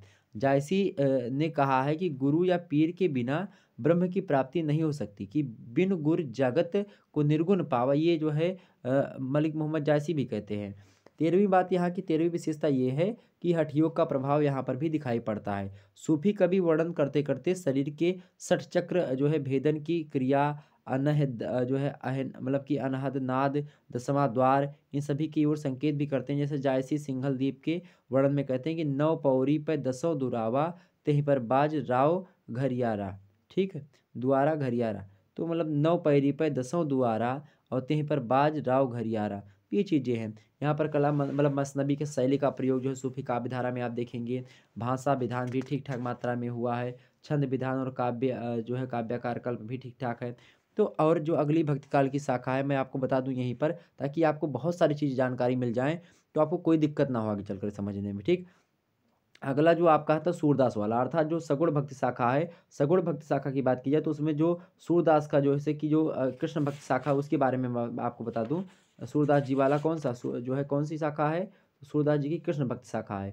कृष्ण भक्ति शाखा की बात की जाए तो कृष्ण भक्ति शाखा की इसमें भाव मतलब कि कृष्ण भक्ति शाखा की विशेषता ये है कि इसमें काव्य रचना का आधार कृष्ण लीला का गान करना इसमें बताया गया है। दूसरी इसकी विशेषता यह है कि कृष्ण लीला में वात्सल्य एवं श्रृंगार की प्रधानता है। तीसरी बात यह है कि लोक जीवन की उपेक्षा की गई है। चौथी बात यहाँ पर यह है कि भक्ति भावना इसमें खूब कूट कूट कर भरी हुई है। और जो है पांचवी बात यह है कि प्रकृति चित्रण भी किया है, कि मधुबन तुम कत रहत हरे, बिरह वियोग श्याम सुंदर के ठाढ़े क्यों न जरे। छठवीं इसमें विशेषता ये है कि दार्शनिकता का भी प्रयोग है। सातवीं विशेषता ये है मेरे भाई कि सांस्कृतिक पक्ष भी इसका ठीक ठाक है। आठवीं बात ये है विशेषता इसकी कि उत्कृष्ट भाव व्यंजना भी की गई है सगुण भक्ति शाखा में, जो कि कृष्ण भक्ति शाखा है। और जो है गुरु की महिमा का महत्व का भी वर्णन है। 10वीं बात इसमें लिख सकते हैं, सॉरी 9वीं बात, 10वां आप लिख सकते हैं विशेषता में कि नामकरण की महत्ता का वर्णन इसमें किया गया है। कला का सौंदर्य से भाषा विधान भी ठीक ठाक है। भाव अभिव्यक्ति में गीत शैली की मनोवैज्ञानिकता भी दिखाई पड़ती है। आप प्रस्तुत विधान भी है। और सगुण भक्ति शाखा की बात की जाए तो सगुण भक्ति शाखा जो अगली है रचना आप मतलब अगले काल आता है भक्ति काल का, तो उसमें जो है सूर जो तुलसीदास जी की है। तुलसीदास जो है एक प्रकार जिसके प्रवर्तक माने जा सकते हैं राम भक्ति शाखा के। तो राम भक्ति शाखा जो है एक प्रकार से बात की जाए तो इसमें कई सारे कवि जैसे गोस्वामी तुलसीदास हैं, स्वामी अग्रदास हैं, नाभादास हैं, हृदय राम है, प्रताप चंद्र चौहान है, लाल दास हैं, जानकी चरण है, राम प्रिया शरण प्रेम कली हैं, राम बल्लभा शरण है, युग बिहारिणी के नाम से जाने जाते हैं। तो इन सभी की रचनाएं भी फेमस हैं, मतलब फेमस उतनी ज़्यादा नहीं जितनी तुलसीदास जी बड़े फेमस कवि हैं। तो यहाँ पर बात की जाए जैसे कि पहली चीज़ ये है कि इसमें कौन मतलब कि मैं बता रहा हूँ आपको विशेषताएं। तो राम भक्ति शाखा की विशेषता पूछे तो क्या बताएंगे, सबसे पहली बात कि राम के सगुण रूप की यहाँ पर उपासना की गई है, मतलब राम जी को सगुण मान करके उपासना की गई है, सगुण भक्ति शाखा पर बल दिया गया है। दूसरी बात यह है कि राम के शक्ति, शील, सौंदर्य इन सभी का चित्रण किया गया है। तीसरी बात इसमें यह है कि विधि सम्मत धर्म आचरण का समर्थन भी किया गया है यहाँ पर। और जो है चौथी बात यहाँ पर यह है मेरे भाई, चौथी बात यह है कि ज्ञान, कर्म और भक्ति का समन्वय किया गया है। पांचवी बात इसमें यह है कि समाज के विविध पक्षों का चित्रण भी किया गया है। छठवीं बात इसमें यह है कि लोक आदर्श एवं लोक कल्याण की भावना का भी वर्णन है। सातवीं बात यह है मेरे भाई कि जो है गुरु का महत्व भी इसमें बताया गया है कि श्री गुरुपद नख मन जो है मन निगन ज्योति सुमिरन दिव्य दृष्टि ही होती। और जो है आगे भाव व्यंजना भी इसकी ठीक ठाक है। आठवीं बात लिख सकते हैं, आठवीं बात क्या है जो है सेवक, आठवीं बात में आप लिख सकते हैं सेवक से जो है भाव की भक्ति की गई है। नौवीं बात है कि भाव व्यंजना भी यहाँ पर हुई है। 10वीं विशेषता आप डाल सकते हैं कि दार्शनिकता का प्रयोग भी यहाँ पर किया है, प्रकृति चित्रण भी हुआ है। 11वीं बात डाल सकते हैं। 12वीं बात आप बता सकते हैं कि प्रबंधात्मकता भी इसमें खूब अधिक मात्रा में हुआ है। राम भक्ति जो है काव्य मुख्य रूप से प्रबंधात्मक काव्य श्रेणी में रहा है। इसके आराध्य देव कौन रहे? मर्यादा पुरुषोत्तम श्री राम रहे हैं और इन्हीं को लेकर के बड़े बड़े महाकाव्य भी लिखे गए हैं।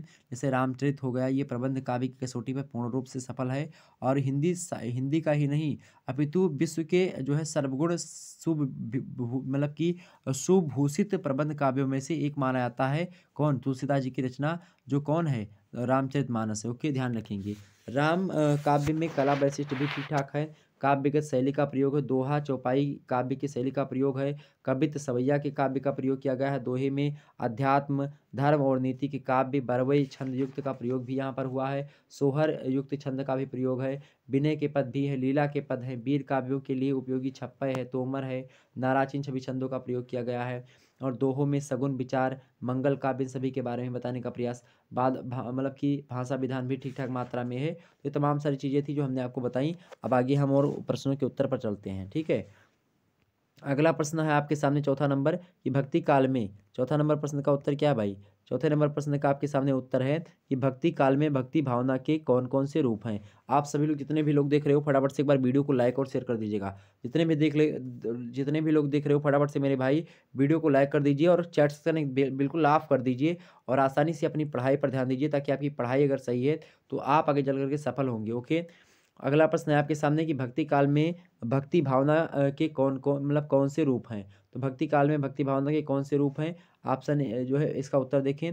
भक्ति काल में भक्ति भावना साकार भक्ति भावना तथा निर्गुण भक्ति भावना के रूप में अभिव्यक्त हुई है। तो भक्ति काल में भक्ति भावना साकार अर्थात साकार भक्ति भावना और एक निर्गुण भक्ति भावना। साकार माने होता है जिसका कोई आकार हो, सा माने होता है आकार मतलब कि साथ, और यहाँ पर आकार मतलब जिसका कोई आकार हो अर्थात आकार के साथ हो। सा माने साथ, आकार माने आकार। तो आकार के साथ जो भक्ति भावना होती है उसको हम कहते हैं। जैसे कि राम भगवान को हिंदुओं में बात की जाए तो हिंदुओं में हम लोग क्या बनते हैं? भगवान राम को साकार मान करके मूर्ति पूजा करते हैं। हाँ, भगवान राम की मूर्ति है, ऐसे दिखते थे, इनकी पूजा हम लोग करते हैं कि भगवान का एक प्रकार से कोई ना कोई रूप होगा। ठीक है, ये मान करके हम पूजा करते हैं भगवान का। लेकिन कुछ ऐसे भी लोग हैं जैसे कि निर्गुण जो है, निर्गुण माने होता है कि मतलब जो ऐसे लोग पूजा की परम सत्ता मतलब कि भगवान है नहीं कोई, भगवान को कोई देख नहीं सकता, ऐसे निर्गुण रूप में पूजने का प्रयास यहाँ पर किया गया है। ठीक, तो इसमें कबीर वगैरह आते हैं। तो ये दो रूप हमारे सामने आते हैं। ठीक, आगे बढ़ते हैं।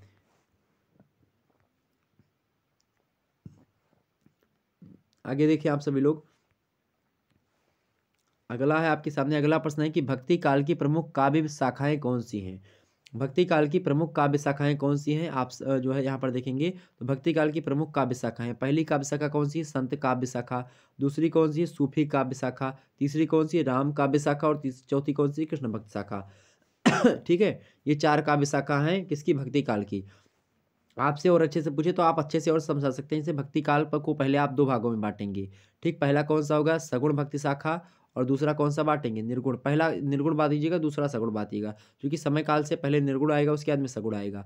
ठीक, निर्गुण में आप क्या बांटेंगे? एक तो पहले आपका कौन सा हो गया? संत काव्य शाखा हो गया, और दूसरी कौन सी हो गई? सूफी काव्य शाखा। और जो सगुण वाला है इसमें सबसे पहले कौन आएगा? कृष्ण भक्त शाखा आएगी, उसके बाद में राम भक्त शाखा आएगी। ठीक, तो ये चीज़ें आप बता सकते हैं। आगे देखते हैं अगला प्रश्न। छठवां नंबर प्रश्न है कि भक्ति काल की तीन प्रमुख विशेषताओं का उल्लेख कीजिए। भक्ति काल की तीन विशेषताओं के बारे में हमने अभी सभी सारी विशेषताओं के बारे में बताया। तो भक्ति काल की किन्हीं तीन विशेषताओं का नाम लिखिए, ऐसे प्रश्न बन सकता है। तो क्या है? भक्ति काल मतलब भक्ति का प्राधान्य है, यहाँ पर भक्ति की प्रधानता है। आदर्श एवं सुधारवादी मनोवृत्ति है। अर्थात आदर्श का कहने का मतलब ये कि यहाँ के जो टाइटल मतलब कि यहाँ के जो जिनके बारे में रचनाएं लिखी गई हैं वो सब आदर्श के रूप में है, आइडियल के रूप में है, मतलब उनके विचारों को हम लोग अपना सकते हैं। आदर्श का मतलब वही होता है। सुधारवादी मनोवृत्ति के लोग रहे हैं यहाँ पर, तो ये दूसरा एक प्रकार से विशेषता है। तीसरी विशेषता ये है कि गुरु की महत्ता का वर्णन किया गया। हर एक जो है भक्ति काल में गुरु को महानता दी गई है। ठीक, आगे देखते हैं। सातवां प्रश्न, भक्ति काल के चार प्रमुख कवियों के नाम बताइए। तो कबीर हो गए, जायसी हैं आपके, सूरदास हैं, तुलसीदास हैं, ये भक्ति काल के प्रमुख चार कवि हैं। अगला प्रश्न देखते हैं जो है कि निर्गुण भक्ति की दोनों शाखाओं के नाम बताइए। तो निर्गुण जो है भक्ति जो है उसके दोनों शाखाओं के नाम आपसे पूछ रहा है कि निर्गुण भक्ति की दोनों शाखाओं के नाम बताइए। तो निर्गुण जो है भक्ति की पहली शाखा कौन सी? ज्ञानाश्रयी। दूसरी कौन सी होगी? आपकी प्रेमाश्रयी। आगे देखते हैं सगुण भक्ति शाखा की कितनी शाखाएं। तो सगुण भक्ति शाखा की कितनी शाखाएं हैं? दो शाखाएं हैं। पहली कौन सी है? आपकी राम भक्त शाखा। दूसरी कौन सी? कृष्ण भक्त शाखा। समय में पहले कौन सी आती? कृष्ण भक्त शाखा आती। प्रवर्तक कौन है? सूरदास। राम भक्त शाखा का प्रवर्तक कौन है? तुलसीदास। प्रेम मार्गी कौन है प्रवर्तक?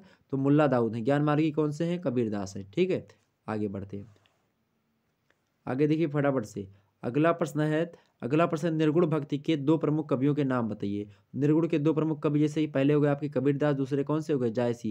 ये निर्गुण के दो कवि इंपॉर्टेंट है। कृष्ण भक्त शाखा के दो प्रमुख कवियों के नाम बताइए। मोस्ट इंपॉर्टेंट प्रश्न है। अभी मैं सभी कवियों जो कि कृष्ण भक्त शाखा या आदिकालीन के मतलब कि जो कवि होंगे इन सभी के, ऐसे कवि जो होंगे चाहे जितने भी चीज़ों के कवि हो, मतलब कि ऐसे छायावादोत्तर के हो गए, छायावाद के हो गए, इन सभी के रचनाएं प्रमुख कवि और प्रमुख रचनाएं जो होंगी उनके बारे में बताने का प्रयास अभी लास्ट में करने का रहेगा। ठीक है, तो उसको भी आप लोग सभी लोग मतलब कि वीडियो को अंत तक जरूर देखें। जितने भी लोग जुड़े हुए फटाफट से पानी वगैरह पी लीजिए और आसानी से फिर देखने का प्रयास करें। आगे पढ़ते हैं।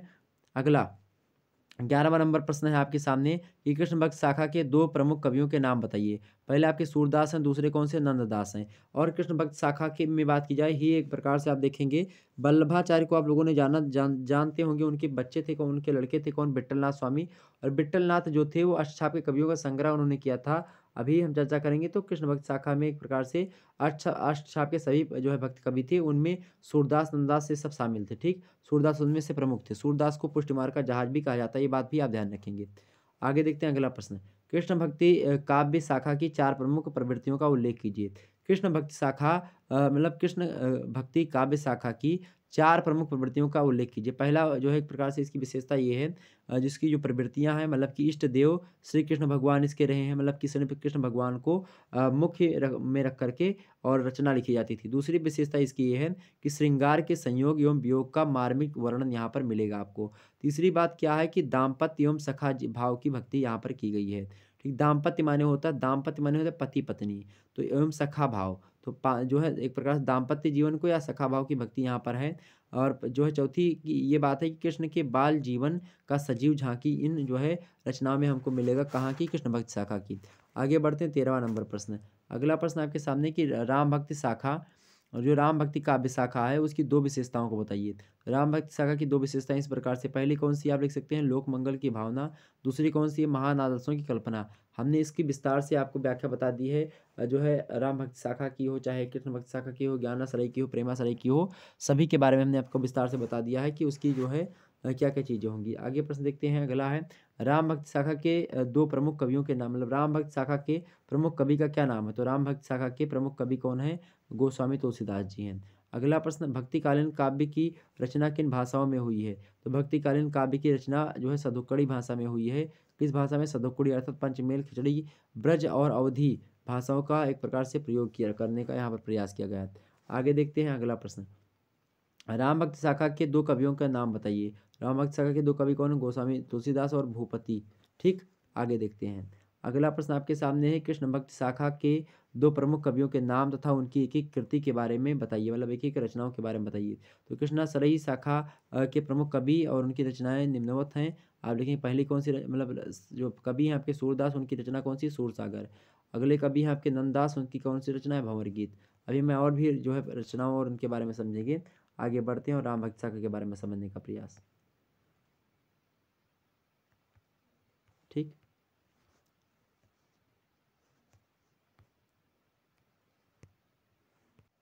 आगे बढ़ते हैं और भी मुद्दों को हम समझने का प्रयास करते हैं। अगली जो रचना आपके सामने मतलब अगला प्रश्न है कि राम काव्यधारा की मतलब राम काव्यधारा की रचना किन भाषाओं में हुई है? तो राम काव्यधारा की रचना जो है अवधी और ब्रज भाषा दोनों भाषाओं में हुई, अवधी में भी हुई है और ब्रज भाषा में भी हुई है। ठीक है, आगे बढ़ते मेरे भाई, आगे बढ़ते हैं और भी मुद्दों को हम समझने का प्रयास करते हैं और आसानी से सारी चीज़ों को क्लियर करते हैं। एक बार सभी लोग जितने भी लोग देख रहे हो फटाफट से वीडियो को लाइक और शेयर कर दीजिएगा। जितने भी लोग देख रहे हो फटाफट से मेरे भाई वीडियो को लाइक और शेयर कर दीजिएगा। बड़ी मेहनत करने के बाद में इन सभी कंटेंट को इकट्ठा कर पाते हैं, तो आप सभी लोग मेहनत पर एक प्रकार से ध्यान दें और लगातार जो है मेरी जो मेहनत हो रही है आप लोगों के लिए हो रही है। इसी प्रकार से आप लोगों की जो रिक्वायरमेंट होगी, कल कौन सी क्लास लगवा दी जाए, कल कौन सी किस क्लास मतलब किस सब्जेक्ट की मैराथन लगवा दी जाए। आप कहें तो कल एक मैराथन और लगवा दूं, कल कहें तो आपकी एक मैराथन और लगवा दूं, पॉलिटिकल साइंस की लगवा दूं क्या? कल पॉलिटिकल साइंस की मैराथन लगवा दिया जाए। ठीक है, चलिए कल पॉलिटिकल साइंस की आपकी मैराथन की क्लास होगी, जिसमें पॉलिटिकल साइंस के जो है पूरे के पूरे पाठ्यक्रम के बारे में चर्चा करने का प्रयास रहेगा। ठीक है, चलिए कल रात के 8 बजे से आपकी पॉलिटिकल साइंस की जो है मैराथन क्लास होगी, तो उसके लिए आप लोग तैयार हो जाइए। और फिर अगले दिन आपकी सोशियोलॉजी, इसी प्रकार से अन्य-अन्य सब्जेक्ट करता रहूँगा, ठीक? चलिए, तो अगला प्रश्न क्या है आपके सामने 19वां नंबर, कृष्ण भक्ति शाखा के प्रमुख कवियों के मतलब कि नामों का उल्लेख कीजिए। तो कृष्ण भक्ति शाखा के प्रमुख कवि कौन हैं? सूरदास हो गए, रसखान हो गए, मीरा हो गईं, परमानंद दास हो गए, नरोत्तम दास हो गए, छीत स्वामी हो गए, ये सब गोविंद स्वामी हो गए, ये सब कृष्ण भक्ति शाखा के प्रमुख कवि हैं, ओके? आगे बढ़ते हैं। अगला प्रश्न आपके सामने है 20वां नंबर प्रश्न देखें।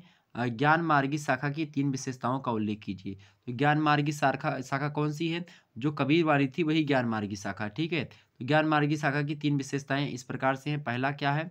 ईश्वर की निराकार रूप में उपासना की जाती है। निराकार मतलब ईश्वर का कोई आकार नहीं है, ठीक है? अगला है, दूसरी बात क्या है कि गुरु को भगवान के समकक्ष ठहराना भी इस युग की विशेषता रही है कि गुरु को भगवान के समक्ष बताना, भगवान के एक प्रकार से समक्ष रखना, गुरु को ऐसी महत्ता दी गई है यहाँ पर। तीसरी बात ये है कि आडंबरों का विरोध किया गया यहाँ पर। जो आडंबर होते थे उसका विरोध यहाँ पर खूब धड़ल्ले के साथ करने का प्रयास है। आगे देखते हैं 21 नंबर प्रश्न। 21 नंबर प्रश्न देखिए आप सभी लोग। जो है प्रश्न है कि भक्ति काल की प्रश्न दिया है कि भक्ति काल की प्रेम मार्गी सूफी काव्यधारा की 3 विशेषताएँ बताइए। तो आप क्या बताएँगे? जो है देखेंगे प्रेम मार्गी शाखा की 3 विशेषताएँ इस प्रकार से हैं। प्रेम मार्गी कौन-सी है? जो जायसी वाली रथी वही है प्रेम मार्गी। तो लौकिक प्रेम की कथाओं के माध्यम से अलौकिक प्रेम का चित्रण यहाँ पर किया गया है। दूसरी बात ये है कि सब कवि सूफी संत हैं, इसमें ये बात है और भाषा कैसी है? इसकी अवधि है। ये 3 विशेषताएँ आपकी हैं। भाषा जो है भक्ति काल की जो प्रेम मार्गी शाखा है, उसकी विशेषता ये है कि भाषा अवधि है, सभी कवि क्या हैं? सूफी संत हैं, लौकिक कथाओं के माध्यम से, लौकिक प्रेम कथाओं के माध्यम से अलौकिक प्रेम का चित्रण है। ये चीज़ों का बताने का यहाँ पर प्रयास किया गया है। आगे देखते हैं 22 नंबर। अगला आपका प्रश्न है कि प्रेम मार्गी शाखा की प्रमुख 3 रचनाओं का नाम उल्लेख कीजिए। तो प्रेम मार्गी शाखा अर्थात जो जैसी वाली है मतलब मुल्ला दाऊद की, उसमें पद्मावत ये इन्हीं की है, चित्रावती हो गई, मृगावती, ये रचनाएँ फेमस हैं, ओके। आगे देखते हैं अगला अगला प्रश्न है ज्ञानासरी शाखा के प्रमुख कवियों के नाम लिखिए। ज्ञानासरी शाखा के प्रमुख कवि हैं आपके कबीरदास, रैदास, मलुकदास, नानक देव, दादू दयाल। आपसे एग्जाम से प्रश्न पूछे ज्ञानासरी शाखा के प्रमुख कवि के नाम बताइए या 5 कवियों के नाम बताइए। तो कबीरदास, रैदास, मलुकदास, नानकदेव, दादूदयाल ये सब हैं। आगे देखते हैं अगला प्रश्न आपके लिए। हिंदी साहित्य में रीति परंपरा का प्रचलन किस कवि ने किया? तो हिंदी काव्य में रीति परंपरा का प्रचलन किस कवि ने किया? तो किसने किया? आचार्य केशवदास ने किया। हिंदी साहित्य में रीति परंपरा का प्रचलन किसने किया है? किसने किया भाई? तो जो है आचार्य केशवदास जी ने ही किया है। रीतिकाल की विशेषताओं के बारे में बताएं। तो रीतिकाल की विशेषताओं के बारे में आप लोग जान लीजिए। रीतिकाल की विशेषताएं यही रही है मेरे भाई। जो है इस रीतिकाल को रीतिबद्ध रीति से दिन सभी में बांटा गया है। आप सभी को पता होगा रीति मुक्त में, ठीक है? इसमें जैसे कि बहुत सारे कवि आप कहते हैं रीति काव्यधारा में, जैसे चिंतामणि हो गए, मतीराम हो गए, भूषण हो गए, बिहारी हैं, गुरु गोविंद सिंह हैं, तोष हैं, रसनिधि हैं, कुलपति मिश्रा जी हैं, आलम है, देव हैं, घनानंद हैं, रसलीन हैं, भिखारी दास हैं, दुला हैं, बोधा हैं, पद्माकर हैं, ग्वाल हैं, सोमनाथ हैं, कवि शोधन हैं, इस चिंतामणि हो गए आपकी, कुलपति मिश्र हो गए, ये सब हैं, ठीक है? रीतिकाल की विशेषताओं की अगर बात करें तो विशेषता मैं आपको बता दे रहा हूँ। रीतिकाल की विशेषता जैसे कि रीति लक्षण ग्रंथों की रचनाएँ इसमें लिखी गई, ठीक है? और श्रृंगार और वीर रसों की सौंदर्य पहली बात क्या होगी? पहली बात हमने क्या बताया कि रीति लक्षण ग्रंथों की रचनाओं जैसे कि बात की जाए कवि प्रिया, रसिक प्रिया, चिंतामणि, कृत रस विलास हो गया, कविकुल कल्पतरु हो गए और मतीराम कृत रसराज हो गई, ललित लालाम हो गई, पद्माकर द्वारा रचित जो है पद्माभरण रचना हो गई। तो ये अलग-अलग रचनाएँ जो थीं वो जो है रीति लक्षण ग्रंथ की रचना खूब हुई। दूसरी विशेषता ये थी रीतिकाल की कि श्रृंगार और वीर रसों की सौंदर्य जो है संस्कृति यहाँ पर दिखाई पड़ती है। तीसरी बात ये है यहाँ पर कि नारी के प्रति संकुचित भावना का प्रयोग यहाँ पर किया गया है कि जो है नारी के प्रति तत्कालीन दृष्टिकोण जो है मैं बताना चाहूँ एक पंक्ति है कि कौन गनय पुर बन नगर और कामिन एकै रीति और देखत हरे विवेक को चित्त हरे करि प्रीति। चौथी बात ये है कि इसकी विशेषता की उद्दीपन रूप में प्रकृति का चित्रण यहाँ पर किया गया है और साथ ही साथ पाँचवीं चीज़ यहाँ पर ये है कि नायिका भेद का वर्णन किया गया है रीतिकाल में। छठवीं विशेषता इसकी ये है कि मतलब प्रवृत्ति बोलो चाहे विशेषता बोलो एक ही बात है। छठवीं विशेषता ये है कि नीति व सूक्तियों की प्रधानता है और सातवीं विशेषता इसकी है रीतिकाल की इस सौंदर्य या रूप का वर्णन बड़ी प्रधानता के साथ किया गया है कि लिखन बैठी जाकी सभी गहि गहि गर्भ गरूर भय न केते जगत के चतुर तेरे कोर। आठवीं बात इसकी है आठवीं विशेषता कि लोक संस्कृति का चित्रण किया गया है नौवीं विशेषता इसकी यह है रीतिकाल की कि इसमें भाव व्यंजना भी की गई है। ये बतरस लालच लाल की मुरलीधरी लुकाय बिहारी की रचना है और सो करे भौहन से दें कहे नट जाए। ठीक, तो ये सब तमाम सारी चीज़ें, कलागत सौंदर्य भी इसमें है, अभिव्यक्ति शक्ति खूब ठीक-ठाक मात्रा में है, शैली स्वरूप में समाहार शक्ति का प्रयोग भी यहाँ पर देखेंगे, अलंकृत मंडन भी एक प्रकार से इस जो है काल का ठीक रहा है और जो है अलंकृत काल इसको जो है किसने कहा? मिश्र बंधुओं ने रीतिकाल को अलंकृत काल भी कहा है और साथ ही साथ रसाल ने इसको क्या कहा है? रमाशंकर शुक्ला रसाल ने इसको कलाकाल की श्रेणी से भी जो है नवाज़ा है। यमक अलंकार की एक जो है पंक्ति मैं आपको बताना चाहूँ, जैसे कि तो परवारो उर्वशी सुन राधिके सुजान तू मोहन की उर्वशी है उर्वशी समान।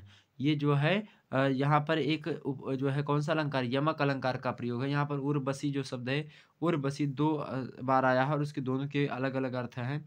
ठीक, इसी प्रकार से कई चीज़ों का यहाँ पर जैसे विरोधाभास अलंकार का प्रयोग घनानंद करते हुए कहते हैं कि देखिए दशा असाध अखियाँ निपेटन की भस्मी बिथा पर नित्य लंघन करती हैं। और बिहारी ने एक स्थान पर असंगति के मतलब कि सहारे प्रेम वैषम्य को निरूपित भी किया है, जैसे कि दृग उर्झत टूटद कुटुम जुरत चतुरचित प्रीत परत गाढ़ दुर्जन दिए हिय नई की रीति, मतलब कि जो है हिय दई नई यह रीति। कई चीज़ें हैं, तो यहाँ पर हमने आपको बता दी विशेषता इसकी हो गई। अब आगे मैं इसकी जो है कुछ जो मतलब कि यहाँ पर हैं, जो लिखिए हमने जो है नोट डाउन कर रखा है, इसके बारे में बताते हैं। हिंदी साहित्य में रीति परंपरा का प्रचलन किस कवि ने किया? तो किसने किया? आचार्य केशवदास ने किया। अगला है रीति काल के 5 प्रमुख कवियों का नाम उल्लेख कीजिए। तो रीति काल के 5 प्रमुख कवि आपके सामने, पहले आपके केशवदास हो गए, आपके पाठ्यक्रम में है। भूषण आपके पाठ्यक्रम में नहीं, चिंतामणि, देव और बिहारी, ये सब जो बिहारी आपके पाठ्यक्रम में है, ठीक, केशवदास हैं। तो यहाँ पर देखेंगे केशव, भूषण, चिंतामणि, देव, बिहारी, ये 5 जो हैं बहुत ही महत्वपूर्ण जो है कवि हैं किसके? रीतिकाल के। और भी महत्वपूर्ण है, ऐसा नहीं कि यही महत्वपूर्ण है। आगे देखते हैं। अगला है रीतिकाल के 2 जो है रीति ग्रंथों के नाम बताइए। रीतिकाल के 2 रीति ग्रंथकारों के नाम बताइए। तो केशव भाई पहले हो गए उनका नाम, और दूसरे कौन? चिंतामणि हो गए। ये रीतिकाल के जो है प्रमुख रीति ग्रंथकार हैं, मतलब कि इन्होंने क्या रस, छंद, अलंकार इन सभी का प्रयोग खूब अच्छे तरीके से किया है और बड़े जानकार थे, काव्य लक्षण के बारे में ज्ञान था इनको। अगला प्रश्न है कि रीतिकाल के प्रतिनिधि कवि का नाम लिखिए। तो रीतिकाल के प्रतिनिधि कवि कौन है? बिहारी रीतिकाल के प्रतिनिधि कवि हैं। ओके। अगला प्रश्न है रीति मुक्त धारा के 2 कवियों के नाम बताइए। रीति मुक्त धारा के 2 कवि कौन है भाई? रीति मुक्त धारा के 2 कवि कौन है? घनानंद और ठाकुर। ये रीति मुक्त से धारा के कवि हैं। ठीक, रीतिकाल की ही 3 धाराएं हैं, रीतिबद्ध, रीति सिद्ध, रीति मुक्त। और रीति सिद्ध के कौन है? बिहारी हैं। ओके। रीति मुक्त के कौन है? घनानंद ठाकुर हैं। और रीति सिद्ध जो था, मतलब रीतिबद्ध जो था, उसके कौन है? रीतिबद्ध के आपके, जैसे हमने आपको रीतिबद्ध के तमाम सारे कवियों के बारे में भी बताया आपको, जैसे कि शुरुआत में, सॉरी, रीति सिद्ध के बिहारी हैं, रीति मुक्त के घनानंद ठाकुर हैं, और रीतिबद्ध के आपके केशवदास वगैरह हो गए, चिंतामणि, ये सब। ठीक, अगला आप देखते हैं रीतिकाल की 2 रचनाओं के नाम लिखिए। रीतिकाल की 2 रचनाएं, पहली आपकी क्या है? रामचंद्र के, केशवदास की, बिहारी सतई बिहारी लाल की है। ये 2 रचनाएं हैं। ठीक, बिहारी की एकमात्र रचना है बिहारी सतई। अगला प्रश्न देखते हैं, तीसरा नंबर, रीतिकाल के प्रमुख कवियों के नाम बताइए। तो रीतिकाल में जैसे केशवदास हो गए, बिहारी लाल हो गए, देव हैं, चिंतामणि हैं, पद्माकर हैं, घनानंद है, बोधा है, ठाकुर हैं, सेनापति हैं, भूषण, भिखारी दास, ग्वाल, ये सब रीतिकाल के प्रमुख कवि हैं। ओके, आगे बढ़ते हैं। अगला प्रश्न, जानिए कि ये एक प्रकार से इंफॉर्मेटिव वीडियो है, बाकी जो है इसके माध्यम से तमाम सी चीज़ें जान रहे हैं एक ही वीडियो में। अगला है रीतिकालीन काव्य की 4 विशेषताएं बताइए। रीतिकालीन काव्य की 4 विशेषताएं, पहली है श्रृंगार की प्रधानता। श्रृंगार की प्रधानता एक पहली विशेषता लिख सकते हैं। दूसरी विशेषता क्या है? अलंकारिकता का प्रयोग है रीति काव्य में। तीसरी विशेषता यह है कि मुक्तक शैली का प्रयोग यहाँ पर किया गया है। चौथी विशेषता है कि नारी का प्रेयसी रूप में चित्रण यहाँ पर करने का प्रयास किया गया है। आगे देखते हैं। अगला है रीति काल के नामकरण पर प्रकाश डालिए। तो इस युग के कवियों की प्रवृत्ति रीति संबंधी कवियों को लिखने में होने के कारण इस जो है युग को रीति काल के नाम से संबोधित किया जाने लगा, क्योंकि यहाँ के कवि जो थे वो रीतियों में बंध करके रचनाएं लिखा करते थे, रीति संबंधी कविताओं को लिखा उन्होंने, इसीलिए रीतिकाल की जो है संज्ञा दी गई। अगला प्रश्न है कि रीतिबद्ध एवं रीतिमुक्त काव्य का अंतर स्पष्ट कीजिए।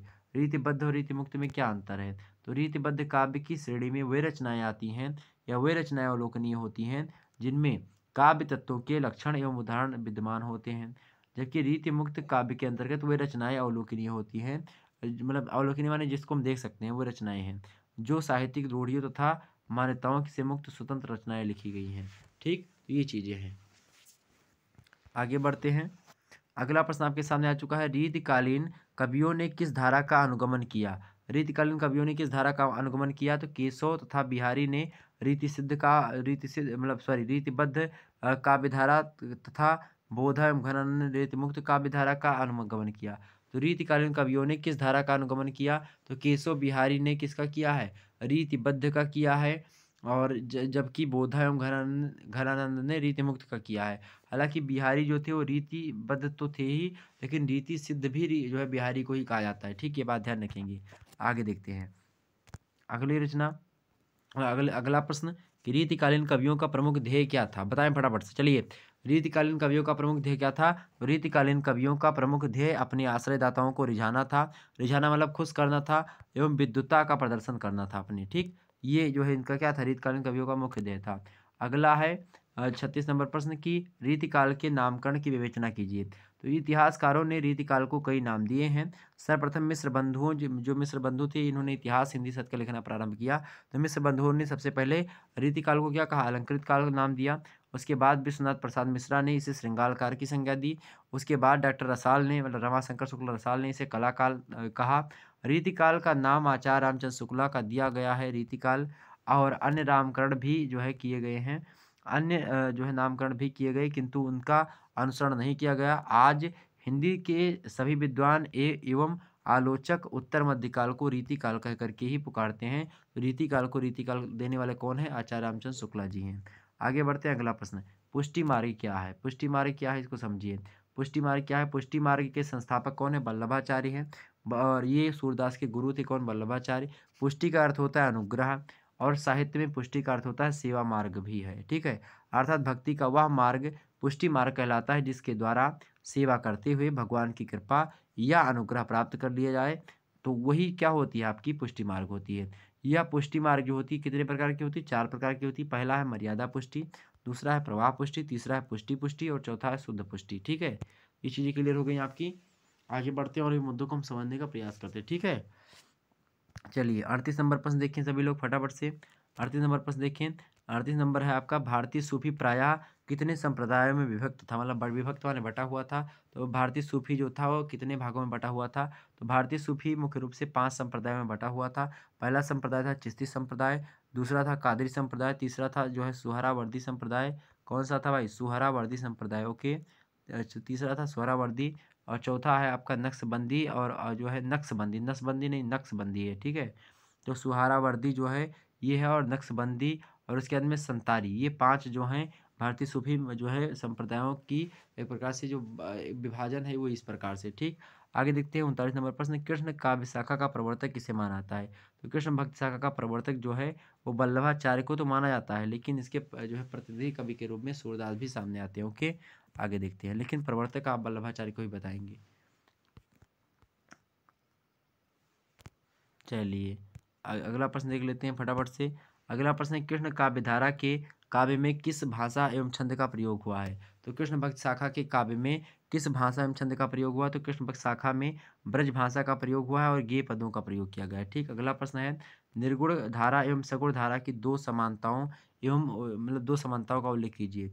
निर्गुण धारा एवं सगुण धारा में दो समानताएं जो विद्यमान है उनके बारे में बताएं। पहली तो समानता ये है कि दोनों की भावना, मतलब दोनों की भगवान के प्रति अनन्य भक्ति है। ठीक, दूसरी बात यह है कि ढोंगों तथा आडंबरों का दोनों शाखा के प्रतिनिधि, दोनों की शाखा के जो कवि हैं उन्होंने प्रबल रूप से विरोध किया। किसका? प्रबल रूप से किसका विरोध किया मेरे भाई? तो किसका विरोध किया प्रबल रूप से? बताएं फटाफट से, किसका विरोध किया प्रबल रूप से? किसने किसका विरोध किया प्रबल रूप से? तो कृष्ण भक्त शाखा का प्रतिपाद्य क्या है? जो है ढोंग तथा बाह्य आडंबर का दोनों शाखाओं का कवियों ने प्रबल विरोध किया है, निर्गुण धारा एवं सगुण धारा में दोनों में। तो ये समानताएं हैं दोनों में। ठीक, अगला प्रश्न आपके सामने है कि कृष्ण भक्ति शाखा का प्रतिपाद्य विषय क्या है? प्रतिपाद्य माने होता है कि किस उद्देश्य को ध्यान में रखते हुए कृष्ण भक्ति शाखा मतलब मेन जो है एम क्या है, इसका मूल क्या है? ठीक है, तो उसी को प्रतिपाद्य कहा जाता है। तो कृष्ण भक्ति शाखा का प्रतिपाद्य विषय क्या है? तो कृष्ण भक्ति शाखा का प्रतिपाद्य विषय है कृष्ण की अनन्य भक्ति, उनके बाल्यकाल और गोपी विरह और तथा रसलीला का वर्णन करना। ये प्रतिपाद्य विषय किसका? कृष्ण भक्ति शाखा का। अगला प्रश्न आपके सामने, प्रेम मार्गी शाखा के क्या है, प्रेम मार्गी शाखा के नामकरण के आधार क्या है। तो प्रेम मार्गी शाखा के नामकरण के आधार कौन से भाई, प्रेम मार्गी शाखा के कवियों ने प्रेम गाथाओं के माध्यम से प्रेम तत्व का निरूपण किया है, फलता इसे प्रेम मार्गी शाखा के नाम से जाना जाता है। ठीक, अगला प्रश्न है आपके सामने, रीतिबद्ध धारा के कुछ प्रमुख कवियों के नाम बताइए। रीतिबद्ध काव्य धारा के प्रमुख कवि हैं आपके केशवदास, चिंतामणि, सुरती, मिश्र और श्रीपति, भिखारी दास, सोमनाथ आदि ये सब हैं। ठीक है, आगे बढ़ते हैं। अगला प्रश्न आपके सामने है, अगला प्रश्न है 45वां नंबर, रीतिमुक्त धारा के सर्वप्रमुख कवि का नाम बताइए। तो रीतिमुक्त धारा के सर्वप्रमुख कवि कौन है, रीतिमुक्त धारा के सर्वप्रमुख कवि हैं आपके घनानंद। अगला प्रश्न है, अष्टछाप के कवियों का उल्लेख मतलब नाम उल्लेख कीजिए। तो अष्टछाप के कवियों में कौन कौन थे, तो चार तो थे वल्लभाचार्य के शिष्य, तो चार थे आपके विट्ठलनाथ अर्थात वल्लभाचार्य के पुत्र के शिष्य थे। ओके, ये सारी चीज़ें आपकी क्लियर हो रही हैं। तो पहला आपका आचार्य वल्लभ के पुत्र गोस्वामी विट्ठलनाथ ने वल्लभाचार्य के चार शिष्यों जो वल्लभाचार्य के शिष्य थे उसमें कुंभन दास, सूरदास, परमानंद दास और कृष्णदास थे। तो ये इनके पिताजी के शिष्य थे विट्ठलनाथ के। और अष्टछापी कवियों का संग्रह किसने किया था, तो विट्ठलनाथ ने ही अष्टछापी कवियों का संग्रह किया था। तो तीन अपने पिताजी के शिष्यों को लिया था और शेष चार जो शिष्य थे वो उसके स्वयं के थे, जैसे गोविंद स्वामी हो गए, नंद स्वामी हो गए, और शीश स्वामी हो गए और चतुर्भुज दास हो गए। ठीक है, को लेकर के अष्टछाप या अष्टसखा का मंडल बनाया था। अष्टछाप कवियों में महात्मा सूरदास का जो है प्रमुख स्थान है। ओके, ये चीज़ें क्लियर हो गई है आपकी। चलिए आगे बढ़ते हैं। अगला प्रश्न, अगला प्रश्न है, आधुनिक कविता की तीन विशेषताओं का उल्लेख कीजिए। आधुनिक कविता की तीन विशेषताओं का उल्लेख कीजिए। पहली विशेषता यह है कि आधुनिक बोली में काव्य रचना होती है इसमें। दूसरी बात है कि प्रतीकात्मकता इसका प्रयोग किया गया। तीसरी बात है कि राष्ट्र प्रेम की भावना का भी एक प्रकार से उदय हुआ। तो राष्ट्र प्रेम की भावना और खड़ी बोली में काव्य रचना और प्रतीकात्मकता, ठीक है, ये तमाम सारी चीजें हैं। आगे देखते हैं अगला 48 नंबर प्रश्न, आधुनिक काल के प्रथम युग का क्या नाम है। तो आधुनिक काल के प्रथम युग का क्या नाम है, आधुनिक काल के प्रथम युग का नाम है भारतेंदु युग। ओके, अगला प्रश्न है आपका, भारतेंदु युग के प्रमुख दो कवियों के नाम बताइए। भारतेंदु युग के दो प्रमुख कवि हैं आपके, जैसे पहले तो एक तो भारतेंदु हो ही गए, कौन है, भारतेंदु हरिश्चंद्र, तथा दूसरा कौन है, प्रताप नारायण मिश्रा जी हैं। ओके, अगला प्रश्न है, भारतेंदु युग की कविता की मतलब विशेषता बताइए। भारतेंदु युग की भावात्मक कविता लिखी गई, कविता में राष्ट्रीयता, समन्वय एवं समर्पण का आदि के संदेश निहित हैं। ओके, ये चीज़ आप ध्यान रखेंगे। आगे देखते हैं अगला प्रश्न, द्विवेदी युग के दो कवियों के नाम लिखिए। तो अयोध्या सिंह उपाध्याय हरियो तथा मत्स्य गुप्त, ये द्विवेदी युग के मतलब युग के क्या कौन है, दो कवि हैं। अगला प्रश्न आपके सामने है कि द्विवेदी युग के दो महाकाव्यों के नाम लिखिए। तो पहला होगा आपका साकेत, दूसरा कौन सा होगा, प्रिय प्रवास हो गया। ये द्विवेदी युग में ही दोनों लिखे गए हैं। ओके, आगे बढ़ते हैं और अगले प्रश्न की ओर हम जानते हैं। ठीक है, अगला प्रश्न आपके सामने है,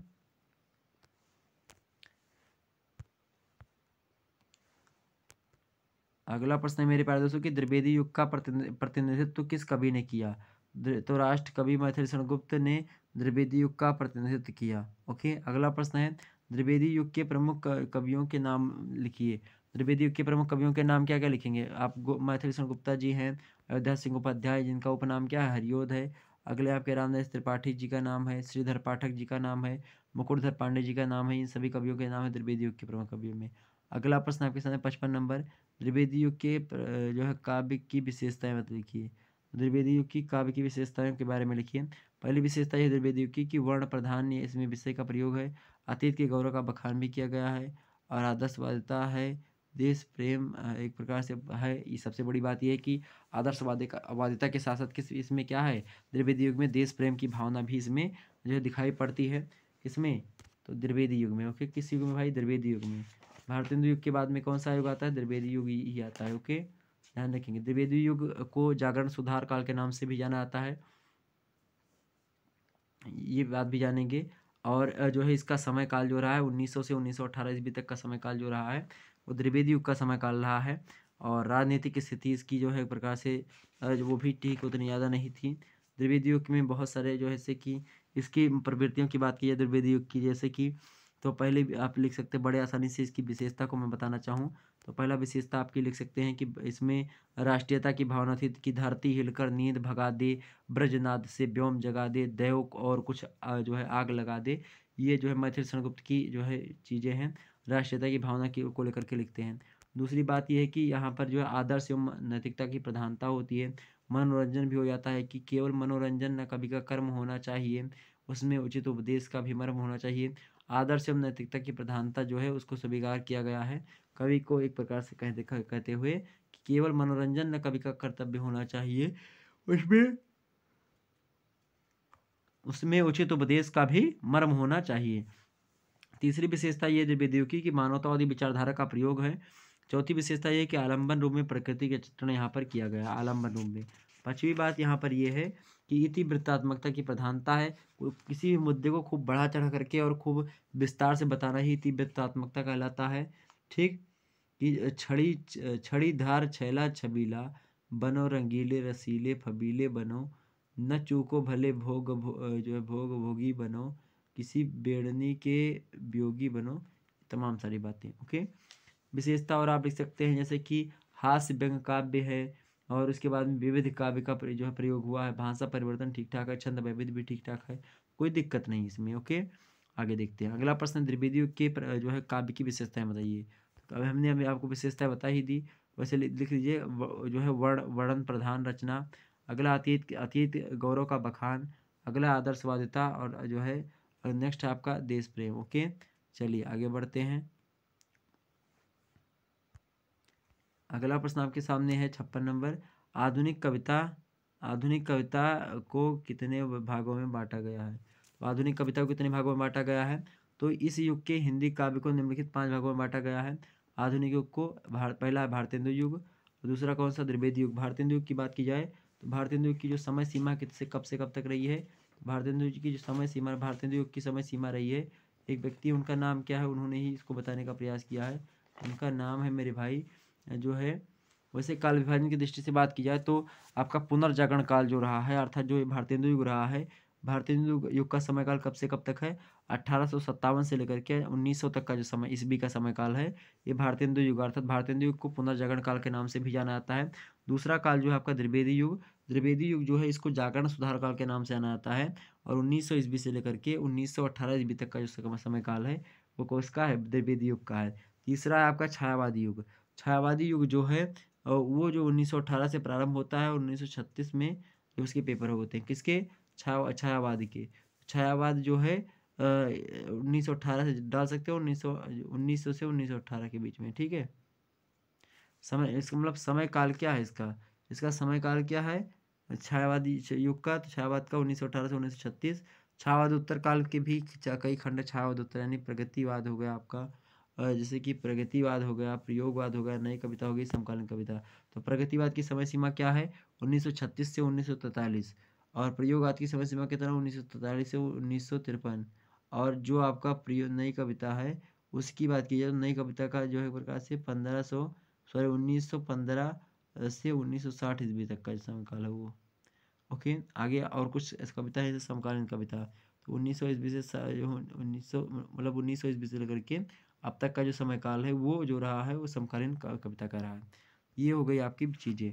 प्रश्न क्या है कि आधुनिक हिंदी कविता में को कितने भागों में बांटा गया है, तो 5 भागों में मुख्य रूप से बांटा गया। पहला भारतेंदु, दूसरा द्विवेदी, तीसरा छायावादी युग, चौथा प्रगतिवादी युग, और 5वां प्रगतिवादी एवं नई कविता। आगे देखते हैं अगला प्रश्न। अगला प्रश्न है छायावादी काव्य की किन्हीं 3 विशेषताओं का उल्लेख कीजिए। छायावादी काव्य की 3 विशेषताएं, पहला है आपका प्रेम एवं युग का सौंदर्य चित्रण किया जाए। अगला है वेदना एवं निराशा की मतलब भावना रही हो, और तीसरी बात क्या है कि नारी के प्रति गरिमामय एक प्रकार से रूप का चित्रण किया गया है ओके। आगे देखते हैं अगला प्रश्न आपके सामने है। अगला प्रश्न है 58 नंबर, नई कविता के प्रमुख कवियों के नाम बताइए। तो नई कविता के प्रमुख कवि कौन है, सबसे पहला नाम शाहीवाद यज्ञ का ही आएगा, डॉक्टर मतलब सच्चिदानंद सिन्हा जो है सच्चिदानंद हीरानंद वात्स्ययन अज्ञे। अगला प्रश्न है आपके सामने मतलब कि इसका अगला जो है कवि है गजानन माधव मुक्तिबोध। अगले हैं आपके शमशेर बहादुर सिंह, अगले हैं वीरेंद्र कुमार सिंह, और अगला है आपका मतलब भवानी प्रसाद मिश्रा। नौवा है जो है कौन सा, धर्मवीर भारती। ये सब जो हैं नई कविता के प्रमुख कवि हैं ओके। आगे बढ़ते हैं। अगला प्रश्न है मेरे भाई, अगला प्रश्न आपका क्या है कि समकालीन हिंदी कविता से क्या अभिप्राय है। समकालीन हिंदी कविता से क्या अभिप्राय है, तो स्वतंत्रोत्तर हिंदी कविता के लिए सर्वाधिक नाम प्रचलित है, और वह समकालीन स्वतंत्रोत्तर हिंदी कविता के लिए जो प्रचलित नाम है उसी से, जैसे कि समकालीन कविता कुछ विचारकों समीक्षकों के अनुसार 1960 ईस्वी तक नई कविता मर चुकी थी और वे 1960 ईस्वी के बाद युग को समकालीन कविता नाम देते हैं। ठीक, आगे देखते हैं। अगला प्रश्न है समकालीन कविता धारा को आगे बढ़ाने का मुख्य श्रेय किसको जाता है? समकालीन काव्य धारा को आगे बढ़ाने का श्रेय किसको आता है? धूमिल को। धूमिल का जो है पूरा नाम क्या था? सुदामा प्रसाद पांडे धूमिल। ओके, आगे बढ़ते हैं और भी रचनाओं को हम समझने का प्रयास करते हैं। अब हम जो है रचनाओं के बारे में सबसे पहले देखेंगे। आखिरकार कुछ रचनाएं भी संकलित हैं, उनको समझ लेते हैं। ठीक, चलिए यहाँ पर और प्रारंभ करते हैं और आपको बताने का प्रयास किया जाता है कि क्या अब मैं आपको कुछ जो है जैसे कि कुछ रचनाएं जो कि प्रेमाश्रयी शाखा से हैं और कुछ मतलब कि जैसे कि कुछ रचनाएं होंगी प्रेमाश्रयी अर्थात जो सूफी काव्य धारा आपकी प्रेमाश्रयी वाली जो धारा है उसके कुछ कवि और उनकी जैसे कि प्रेमाश्रयी शाखा जो है उसके कुछ कवि आपके पाठ्यक्रम में जैसे पाठ्यक्रम में संकलित तो नहीं है, लेकिन एग्जाम से प्रश्न बन सकते हैं कि प्रेमाश्रयी या सूफी काव्य के प्रमुख कवि और उनकी कृतियों के बारे में लिखें। तो उनकी उनके कुछ कवि और उनके कुछ ग्रंथ के बारे में देखेंगे। जैसे कि यहाँ पर देखेंगे जायसी, मलिक मोहम्मद जायसी जी जो हैं उनकी रचना कौन है? तो उनकी रचना है आखिरी कलाम, अखरावट, पद्मावत। ये सब किसकी रचनाएं हैं? ये सब जायसी की हैं। अगले अगले हैं आपके कवि कुतुबन, ये भी प्रेमाश्रयी काव्य के धारा के कवि हैं। इनकी रचना है मृगावती। तो कुतुबन की कौन सी रचना? मृगावती। अगले अगले हैं आपके मंजन कौन है भाई? अगले हैं आपके मंजन। मंजन की कौन सी रचना है? मधुमालती। ओके, आगे बढ़ते हैं। अगली आपके हैं कौन? उस्मान। उस्मान की कौन सी रचना फेमस है आपकी? चित्रावली। अगले हैं आपके नूर मोहम्मद। ये सब किसके हैं? ये सब प्रेमाश्रयी जो भक्ति काल की जो प्रेमाश्रयी शाखा है उसकी कवि हैं। इनकी नूर मोहम्मद की रचना कौन है? इंद्रावती हो गई। अनुराग बांसुरी एक ही में है। एक रचना अनुराग बांसुरी है और एक रचना इंद्रावती है। किसकी? नूर मोहम्मद की है। ये आपने देखा कि जो है प्रेमाश्रयी शाखा के कुछ कवि और उनकी रचनाओं के बारे में समझा। हालांकि और भी इनकी रचनाएं जैसे कि और भी हैं कवि लोग, जैसे कि यहाँ पर देखेंगे कौन है?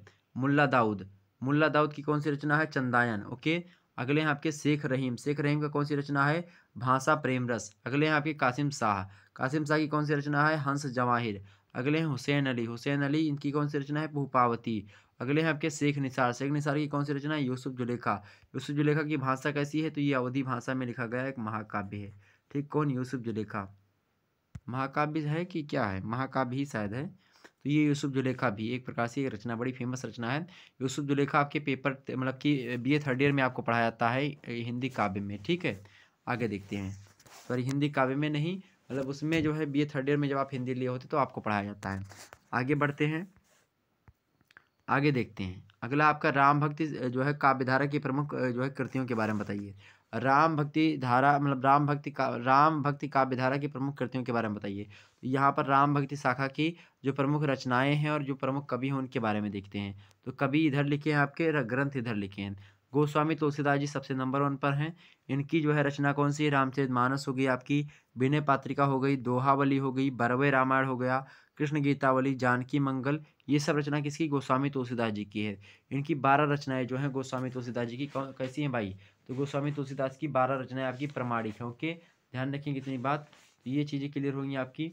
तो यहाँ पर हमने आपको जो है गोस्वामी तुलसीदास जी के बारे में, अब आपको बता दूं एक बात यहाँ पर मैं बताना चाहूँगा कि बहुत सारे लोग अभी कहेंगे सर जी की जो है जीवन परिचय आप आज करवाओगे कि नहीं करवाओगे। तो मैं बता दूं जीवन परिचय आज नहीं होगा आपका। अब ये रचनाओं के बारे में हम समझने का प्रयास करेंगे कि रचनाएं आखिरकार कौन कौन सी हैं इंपॉर्टेंट। ठीक है, ये रचनाएं जैसे पूछ ली गई हैं, ये तमाम सारी चीज़ें, ये एक वीडियो ऐसी होगी। और जो आपको बता दूं कि रचनाएं मतलब कि जो जैसे कि जो जन्म और मरण या फिर जीवन परिचय था लोगों का, उसको हमने जो ऑब्जेक्टिव वाला मॉडल पेपर है उसमें हमने बता रखा ऑलरेडी, इसीलिए हमने इस वीडियो में उसको नहीं बताने का प्रयास किया। तो आप सभी लोग वह ज़रूर देख लीजिएगा करके। ठीक है, आज के 6-7 दिन पहले वो वीडियो अवेलेबल है ऑब्जेक्टिव वाला मॉडल पेपर हिंदी साहित्य का। तो उसमें आपको हमने जो है प्रॉपर तरीके से हर एक कवि के बारे में, उसका जन्म कब हुआ, मृत्यु कब हुई, उसके बारे में बता दिया है। ठीक, तो आप लोग उसको देख सकते हैं। अगले हैं आपके राम भक्ति शाखा में कवि कौन है? स्वामी अग्रदास। इनकी रचना कौन सी है? ध्यान मंजरी, फेमस रचना। अगला है राम भक्ति शाखा में नाभादास। नाभादास की रचना आपकी भक्तमाल और उभय प्रबोधक रामायण, ये 2 रचनाएं इनकी है। प्रमुख रचनाएं और प्रमुख कवि के बारे में बात कर रहा हूँ। अगले हैं आपके जो है कौन? राधा बल्लभा शरण जो है युगल हारिणी। तो ये इनकी रचना कौन है आपकी? दरदाष्टक हो गई, सदगुरु प्रेम प्रवाह हो गया, सदगुरु भावादर्श हो गया, जीव पीयू, युगल बिहार, सदगुरु रूप माधुरी, ये सब किसकी रचनाएँ हैं? तो राम वल्लभा शरण की हैं। अगले आपके कवि हैं आपके राम भक्त शाखा के हृदय राम। हृदय राम की कौन सी रचना है? हनुमानट्टक, ओके। अगले हैं आपके प्रताप चंद चौहान, इनकी रचना कौन सी है? रामायण जो है महानाटक। अगले हैं आपके लाल दास, इनकी रचना कौन सी है? अवध विलास। ठीक, तो ये सब फेमस कवि हैं और फेमस रचनाएँ हैं उनकी। लाल दास की कौन सी है? अवध विलास। आगे है राम प्रिया शरण प्रेम कली, इनकी रचना कौन सी है? सीतायन। कौन सी रचना है? सीतायन। राम प्रिया शरण प्रेम कली की कौन सी रचना है? सीतायन। अगले हैं आपके जानकी चरण, जानकी चरण की कौन सी रचना है? सिया राम रसमंजरी। ओके, ये चीज़ें क्लियर हो गई। आगे बढ़ते हैं कृष्ण भक्ति कवियों में हम प्रमुख रचनाकारों के रचनाओं को देख लेते हैं। कृष्ण भक्त शाखा समझते हैं ना, जो सूरदास जी वाली शाखा थी, तो उसमें कौन कौन से कवि इंपॉर्टेंट है, उनकी रचनाएं कौन कौन सी हैं? हाँ, सूरदास जी। तो सूरदास जी तो ये हैं उसकी कृष्ण भक्त शाखा के। और इनकी रचना कौन सी है? पहले ये सूरसागर हो गई, सूरसारावली है, साहित्य लहरी, ये किसकी रचनाएं हैं? सूरसागर की फेमस रचनाएं। अगले हैं आपके कृष्णदास। कृष्णदास की बात की जाए तो कृष्णदास के जो है इनकी रचना कौन सी है? जुगल भानु चरित्र हो गई, भ्रमर गीत हो गई, प्रेम तत्व निरूपण हो गया, ये सब जो है किसकी रचना है? तो ये सब रचना है आपकी कृष्णदास की। ओके, वीडियो को 4 से 5 बार देखोगे, आपके माइंड में तमाम सारी चीज़ें आपके चलेंगी। अगले हैं आपके परमानंद दास। परमानंद दास जो है इनकी रचना कौन है? परमानंद सागर। अगले हैं आपके कुंभन दास। कुंभन दास की कौन? फुटकल पद कुछ हैं, ये एक रचना है। अगले हैं आपके नंददास। नंददास की बात की जाए तो रास पंचाध्यायी, सिद्धांत पंचाध्यायी, रूप मंजरी, अनेक रथ मतलब अनेकार्थ मंजरी, विरह मंजरी, भ्रमर गीत, सुदामा चरित्र, जो है श्याम सगाई आदि, ये सब जो है नंददास के द्वारा जो है एक प्रकार से लिखी गई रचनाएं हैं। आगे देखते हैं। अगले हैं चतुर्भुज दास। चतुर्भुज दास की फेमस रचनाएं कौन कौन सी हैं? जो है द्वादश पैज हो गया, हितजू को मंगल, शक्ति प्रकाश, ये सब किसकी रचनाएं हैं? चतुर्भुज दास की रचनाएं हैं। आगे देखते हैं छीत स्वामी। छीत स्वामी की रचना कौन सी? फुटकल पदों में है। गोविंद स्वामी की भी रचनाएं फुटकल पदों में है। आगे हित हरिवंश। हित हरिवंश जो रचना है, मतलब हित हरिवंश जो व्यक्ति हैं उनकी रचना कौन सी? हित 84। आगे आपकी जो है कवित्री हैं मीराबाई, और इनकी रचना कौन सी फेमस हो गई? आप फेमस है नरसिंह जी का मायरा हो गया, गीत गोविंद का टीका, और जो है राग सोरठ मतलब राग सोठा पद संग्रह, और राग गोविंद, ये सब रचना किसकी है? मीराबाई की है। आगे देखते हैं। अगले हैं आपके रसखान, ये सब किससे संबंधित हैं? ये सब जो है किसी कृष्ण भक्त शाखा से हैं। ठीक है। अगले हैं रसखान। रसखान किस क्या क्या लिखे हैं? सुजान, रसखान और प्रेम वाटिका, ये रचनाएं किसकी है? रसखान की। आगे हैं नरोत्तम दास। नरोत्तम दास सुदामा चरित्र, ध्रुव चरित्र और विचार माला, ये रचनाएं किसकी हैं? नरोत्तम दास की। किसकी है? नरोत्तम दास की। आगे बढ़ते हैं।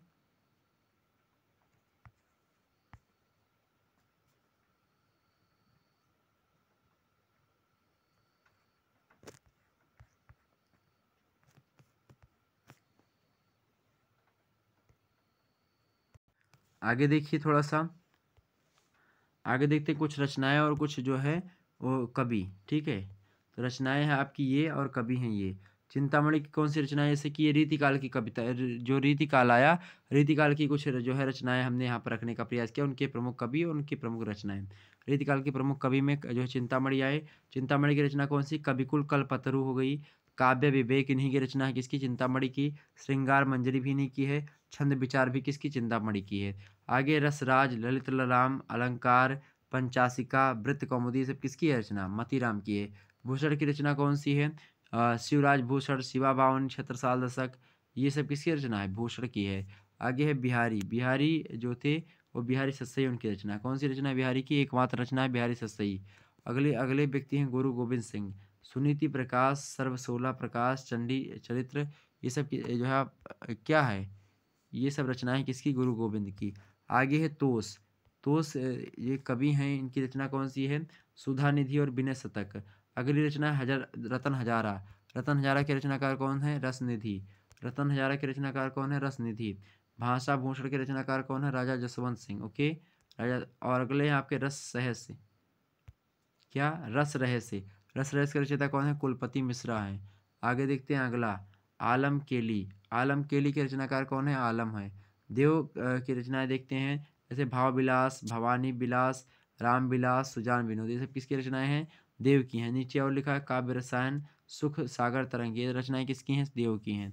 आगे सुजान हित प्रबंध, इश्क लता, कृपाकंद, निकंद, यमुना बस, ये सब रचनाएं किसकी हैं? घनानंद की हैं। किसकी है? घनानंद की हैं। आगे है रसलीन की कौन सी रचना है? अंगद दर्पण, बड़ी फेमस रचना है। अगला प्रश्न है काव्य निर्णय, श्रृंगार निर्णय, ये सब किसकी रचना है? भिखारी दास की हैं। अगला है कवि कुलकंठाभरण, ये किसकी रचना है? दुल्हा की रचना है।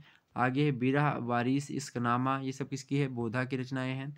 जगत विनोद जो है भरण, गंगा लहरी, राम रसायन, ये सब किसकी रचनाएं हैं? पद्माकर की रचनाएं हैं। और हिम्मत बहादुर बिरुदावली जो प्रबोध पचासा किसकी है? पद्माकर की हैं। आगा है यमुना जो है लहरी, यमुना लहरी किसकी रचना है? ग्वाल की रचना है। सुजान विलास किसकी रचना है? सोमनाथ की है। और सुजान चरित किसकी है? तो कवि सूदन की है। ओके, आगे बढ़ते हैं। अगला प्रश्न आपके सामने। अब हम जो है कुछ पुनर्जागरण काल और जो है काल विभाजन को देख लेते हैं। जैसे पुनर्जागरण काल की बात की जाए तो पुनर्जागरण काल को भारतेंदु युग के नाम से जाना जाता है। समय सीमा कितनी है? 1857 ईस्वी से लेकर के 1900 ईस्वी तक। जागरण सुधार काल का समय सीमा कितनी है? जागरण सुधार काल को द्विवेदी युग के नाम से भी जाना जाता है। 1900 से लेकर के 1918 ईस्वी तक का जो समय काल है वो जागरण सुधार काल अर्थात द्विवेदी युग का समय था। छायावाद जो का समय था 1918 ईस्वी से लेकर के 1936 ईस्वी तक का समय काल, 1918 से 1936 तक का समय काल क्या है? छायावाद का समय काल। अगला है छायावादोत्तर काल। छायावादोत्तर काल जो है 1937 ईस्वी से 1953 ईस्वी तक का जो चलता है वो क्या है? छायावादी काल है, छायावादोत्तर है। प्रगतिवाद की बात की, प्रगतिवाद यही 1936 से 1943। प्रयोगवाद की कौन है? 1943 से 1953 ये रचनालय हैं। और आगे देखते हैं नई कविता। नई कविता कब आई भाई? नई कविता की रचना नई कविता जो है ये इसका जो शासन शासन कब तक है? शासन करने का मतलब ये है कि नई कविता का समय सीमा कब से कब तक है? तो 1553 से लेकर के 1960 ईस्वी के तक का जो समय काल है ये नई कविता का समय काल है। उसके बाद में समकालीन कविता 1960 ईस्वी से लेकर के अब तक कौन सी कविताएं चल रही है? ये कौन सी कविता है? समकालीन कविता ही चल रही है। आगे समझते हैं भारतेंदु के कुछ प्रमुख रचना और उनकी जो है रचनाकार। ठीक है, भारतेंदु युग की कुछ रचनाकार और जो है कुछ रचना। पहली रचना कौन सी? सुख सागर आपकी, क्योंकि इस रचनाकार कौन है? मुंशी सदा सुखलाल नियाज हैं। आगे देखते हैं प्रेम सागर। प्रेम सागर जो है पुस्तक उसके जो है रचना की रचनाकार कौन है? लल्लू लाल जी हैं। आगे है कंसबद्ध, रचनाकार हैं अंबिका दत्त व्यास। आगे है नासिकेतोपाख्यान, किसने लिखा? सदल मिश्र। नासिकेतोपाख्यान सदल मिश्र। आगे है योग भाषा वशिष्ठ, रचनाकार कौन है? राम प्रसाद निरंजनी। अगला है फूलों का गुच्छा, बकरी बिलाप, उर्दू का स्यापा, ये सब रचना किसकी? ये रचना किसकी? भारतेंदु हरिश्चंद्र की हैं। अगला है जीर्ण जनपद, आनंद, अरुणोदय, हार्मिक, जो है हर्षादर्श, मयंक महिमा, अलौकिक लीला, वर्षा बिंदु, ये सब किसकी रचनाएं हैं? ये सब बद्रीनारायण चौधरी प्रेमघन जिनका उपनाम है उन्हीं की रचनाएं हैं। आगे देखते हैं। अगला है आपके सामने ठाकुर जगन मोहन की कुछ रचनाएं हैं। जैसे कि आपका हो गया प्रेम जो है संपत्ति लता, श्यामलता, श्यामा सरोजनी, देवयानी, ये रचनाएं किसकी हैं? ठाकुर जगन मोहन सिंह की हैं। अगले हैं आपके अंबिका दत्त व्यास। अंबिका दत्त की व्यास की रचनाएं देखें जो है पावस पचासा, सुकवि सतसई, हो होरी, बिहारी बिहार, ये रचनाएं जो हैं इसकी हैं, अंबिका दत्त व्यास की हैं। आगे है भारत बारसनामा, भारत जो है 12 मासा देश दशा, ये रचना है, ये रचना का नाम है भारत जो है 12 मासा।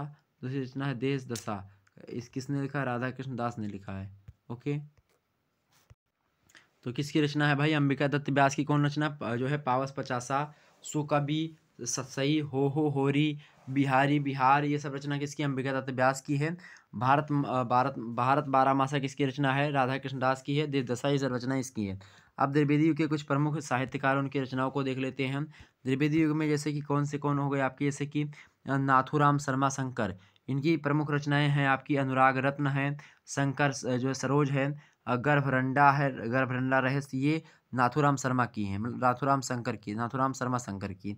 अगले हैं श्रीधर पाठक। श्रीधर पाठक की कौन रचना है? जगत सच्चाई सार। अगले है आपकी कश्मीर सुषमा। अगली रचना है जार्ज वंदना। अगली है श्री गोखले प्रशस्ति। अगली है सांध्य अंटन और अगली है वनाष्टक।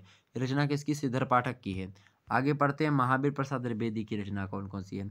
महावीर प्रसाद द्विवेदी जी की रचनाएं हैं जो है कुमार संभव सार, और अगली है आपकी कविता कलाप। अगली है काव्य मंजूषा। अगली है कान्यकुब्ज, अबला, बिरलाप और अगली है गंगा लहरी। ये सब महावीर प्रसाद द्विवेदी की रचनाएं हैं। अगला प्रश्न है अगली रचना है प्रिय प्रवास, वैदेही वनवास, चोखे चौपदे, चुभते चौपदे, रस कलश जो है पदम प्रसून। ये सब रचना किसकी है? ये अयोध्या सिंह उपाध्याय हरिऔध की रचनाएं हैं। ओके, आगे बढ़ते हैं। अगले है आपके राय देवी प्रसाद पूर्ण। इनकी रचना कौन कौन सी है? स्वदेशी कुंडल और मृत्युंजय। किसकी रचना है? राय देवी प्रसाद पूर्ण की। अगला है कृषक क्रंदन, राष्ट्रीय बीड़ा, करुणा कादम्बिनी। किसकी रचना है? गया प्रसाद शुक्ला स्नेही जी की रचना है। स्नेही उपनाम है गया प्रसाद शुक्ला जो है उनका, ठीक, गया प्रसाद शुक्ला का उपनाम क्या है? स्नेही। अगले हैं आपके मथेशरण गुप्ता। मथेशरण गुप्ता की रचनाएं कौन कौन सी इंपॉर्टेंट हैं? जयद्रथ हो गया, भारत भारती है, पंचवटी है, साकेत है, यशोधरा, नहुस, जय भारत, विष्णुप्रिया, द्वापर, झनकार। ये सब इंपॉर्टेंट हैं मथेशरण गुप्त की रचनाएं। आगे देखते हैं राम नरेश त्रिपाठी। इनकी रचना कौन है? मिलन हो गया, पथिक हो गया, मानसी, स्वप्न, कविता, कौमुदी। ये सब रचनाएं जो है फेमस रचनाएं हैं किसकी? राम नरेश त्रिपाठी की। ठीक है, आगे देखते हैं। अगला प्रश्न है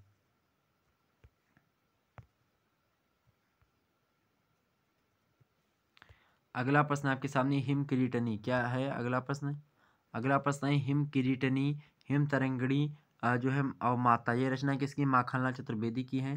सिया राम गुप्ता की रचनाएं फेमस कौन कौन सी हैं? मौर्य विजय, बापू, दुर्बादल, पाथेय, मृग जो है मई। ये सब रचनाएं किसकी हैं? सियाराम शरण गुप्ता की हैं।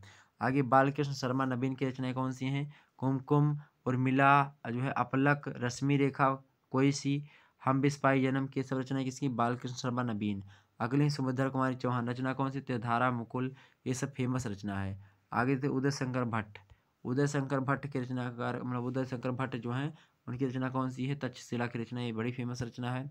आगे देखते हैं। अगला प्रश्न आपके सामने आ चुका है मेरे भाई। अगला प्रश्न है उर्वशी, मिलन, प्रेम राज्य, अयोध्या का उद्धार, शोकोच्छ्वास, महाराणा का महत्व, झरना, आंसू, लहर, कामायनी। रचना किसकी? सब जयशंकर प्रसाद। अगले हैं आपके सूर्यकांत त्रिपाठी निराला, अनामिका, परिमल, गीतिका, तुलसीदास, पंचवटी, प्रसंग, राम की शक्ति पूजा, अणिमा जो है अर्चना। ये सब रचनाएं किसकी हैं?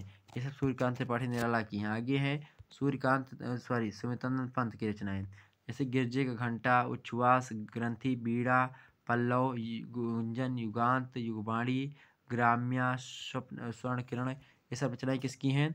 ये सब रचनाएं आगे हैं स्वर्ण धूलि, उत्तरा, राजशिखर, रजत शिखर, बाणी, पतझर। ये सब सुमित्रानंद पंत के द्वारा रचित ग्रंथ हैं। आगे महादेव वर्मा है। महादेव वर्मा की कौन सी रचना? निहार, रश्मि, नीरजा, शांत गीत, यामा, दीप शिखा। ये रचनाएं हैं जो कि फेमस रचनाएं हैं।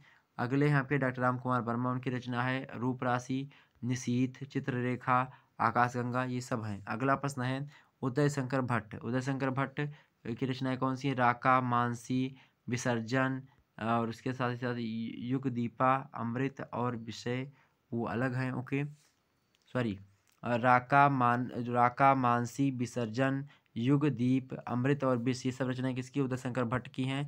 आगे है मोहनलाल वियोगी। मोहनलाल वियोगी की कौन सी रचना है फेमस? तो निर्माल्य हो गई, एक तारा हो गई। अगला है मधुशाला, मधुकलश, मधुबाला। ये सब रचनाएं किसकी? हरबंस राय बच्चन की हैं। प्रभात फेरी, प्रवासी की गीत, प्लास जो है वन। ये रचना किसकी है? नरेंद्र शर्मा की है। कौन सी है? नरेंद्र शर्मा की। प्रभात फेरी, प्रवासी के गीत और प्लास वन। ठीक, आगे बढ़ते हैं। अगला प्रश्न है छायावधोत्तर काल के प्रमुख रचनाकार एवं रचना जो है रचनाएं एक दृष्टि में सभी के बारे में। ठीक, यहाँ पर समझने का प्रयास करें। छायावधोत्तर काल प्रमुख रचनाकार एवं जो है ये रचनाएं एक दृष्टि से रामधारी सिंह दिनकर का नाम यहाँ पर आता है। रामधारी सिंह दिनकर की रचनाएं कौन सी हैं? जैसे हुंकार हो गई, रेणुका हो गई, द्वंद्व गीत, कुरुक्षेत्र, इतिहास के आंसू, रसी में रथी, धूप और धुआं, दिल्ली, रसवंती। ये सब रचनाएं किसकी है? रामधारी सिंह दिनकर की है। आगे है हरिवंश राय बच्चन। हरिवंश राय बच्चन की रचना कौन सी है? कौन सी एक प्रकार से रचना? सूत की माला हो गई, निशा निमंत्रण, एकांत संगीत, सतरंगिणी, मिलन, यामिनी, आरती और अंगारे और उसके बाद में आकुल, अंतर। ये सब रचनाएं किसकी हैं? हरिवंश राय बच्चन की हैं। आगे हैं आपके सुमित्रानंद पंत जी। सुमित्रानंद पंत की रचना कौन कौन सी? शिल्पी, अंतिमा, कला और बूढ़ा चांद, लोकायतन, सत्यकाम। ये सब रचना किसकी? सुमित्रानंद पंत जी की रचना ये सब है। ओके, आगे नरेंद्र शर्मा। नरेंद्र शर्मा की रचना कौन सी फेमस है? मिट्टी और फूल जो है कदली बनी है, फेमस रचनाएं हैं। आगे हैं आपके ये सब छायादत्तर काल के प्रमुख कवि और उनकी रचनाएं हैं। अगले हैं आपके रामेश्वर जो है सभी लोग एक बार जितने भी लोग देख रहे हो फटाफट से वीडियो को लाइक और शेयर कर दीजिएगा। जितने भी लोग देख रहे हो मेरे भाई सभी लोग फटाफट से वीडियो को लाइक कर दीजिएगा और शेयर कर दीजिएगा। अगला है आपका रामेश्वर शुक्ल अंचल ने लिखा क्या? मधुलिका, अपराजिता, किरण बेला, लाल चूनर, कलापी, पांचजन ये सब रचनाएं किसकी हैं? रामेश्वर शुक्ला अंचल की है। आरसी प्रसाद सिंह इनकी रचना कौन सी? कलापी और पांचजन्य किसकी रचना है? आरसी प्रसाद सिंह की। अगली रचना है नींद के बादल फूल नहीं रंग बोलते हैं अपूर्वियों की गंगा, कथन किसका है? तो कथन है इसका मेरे भाई किसका? नींद के बादल फूल नहीं रंग बोलते हैं अपूर्वी सब किसका? केंद्रनाथ सिंह का है। आगे देखते हैं नागार्जुन। नागार्जुन की रचनाएं कौन सी हैं? प्यासी पथराई आंखें फेमस रचना है। युग धारा, भस्मांकुर, सतरंगे, पंखों वाली ये रचनाएं किसकी हैं? नागार्जुन की हैं। अगला प्रश्न है राह का दीपक, अंग्य खंडहर, पिघलते पत्थर, मेधावी और पंचाली रचना किसकी है? रांगे राघव की है। आगे देखते हैं अगला प्रश्न। अगला प्रश्न आपके सामने है। अगला प्रश्न है मेरे प्यारे दोस्तों गिरजा कुमार माथुर का मंजीर, कल्पांतर, शिलापंख, चमकीले, नास के निर्माण, मशीन का पुर्जा, धूप के धान, मैं वक्त के हूँ सामने, छाया मत छूना ये सब रचनाएं किसकी हैं? गिरजा कुमार माथुर की ही हैं। आगे हैं आपके गजानन माधव मुक्तिबोध आपके पाठ्यक्रम में भी संकलित हैं शायद। गजानन माधव मुक्ति के बोध की कौन सी रचना है? भूरी भूरी खाक धूल और चांद का मुंह टेढ़ा रचना किसकी है? गजानन माधव मुक्तिबोध की। धर्मवीर भारती की रचना कौन सी है? अंधा युग, कनु प्रिया, ठंडा लोहा, सात गीत वर्ष ये सब धर्मवीर भारती की रचनाएं हैं। अगले कवि हैं आपके भवानी प्रसाद मिश्रा जी और सतपुड़ा के जंगल, गीत फरोश, खुशबू के शिलालेख ये सब किसके हैं? भवानी प्रसाद मिश्रा जी के हैं। इसके साथ ही साथ बनी हुई रस्सी और उसके बाद में जो है कालजयी, गांधी पश्चंती मतलब पंचसती, कमल के फूल, इदम ना मम, चकित है दुख, बाणी की दीनता ये सब रचनाएं बड़ी फेमस रचनाएं किसकी? तो भवानी प्रसाद मिश्रा की। आगे देखते हैं फूल इदम नमम, चकित है दुख बाणी की विदीनता से ये जो है बातें यहाँ पर। अगले आपके सचिदानंद हिरणवास नग्गे जी की रचनाएं कौन सी हैं?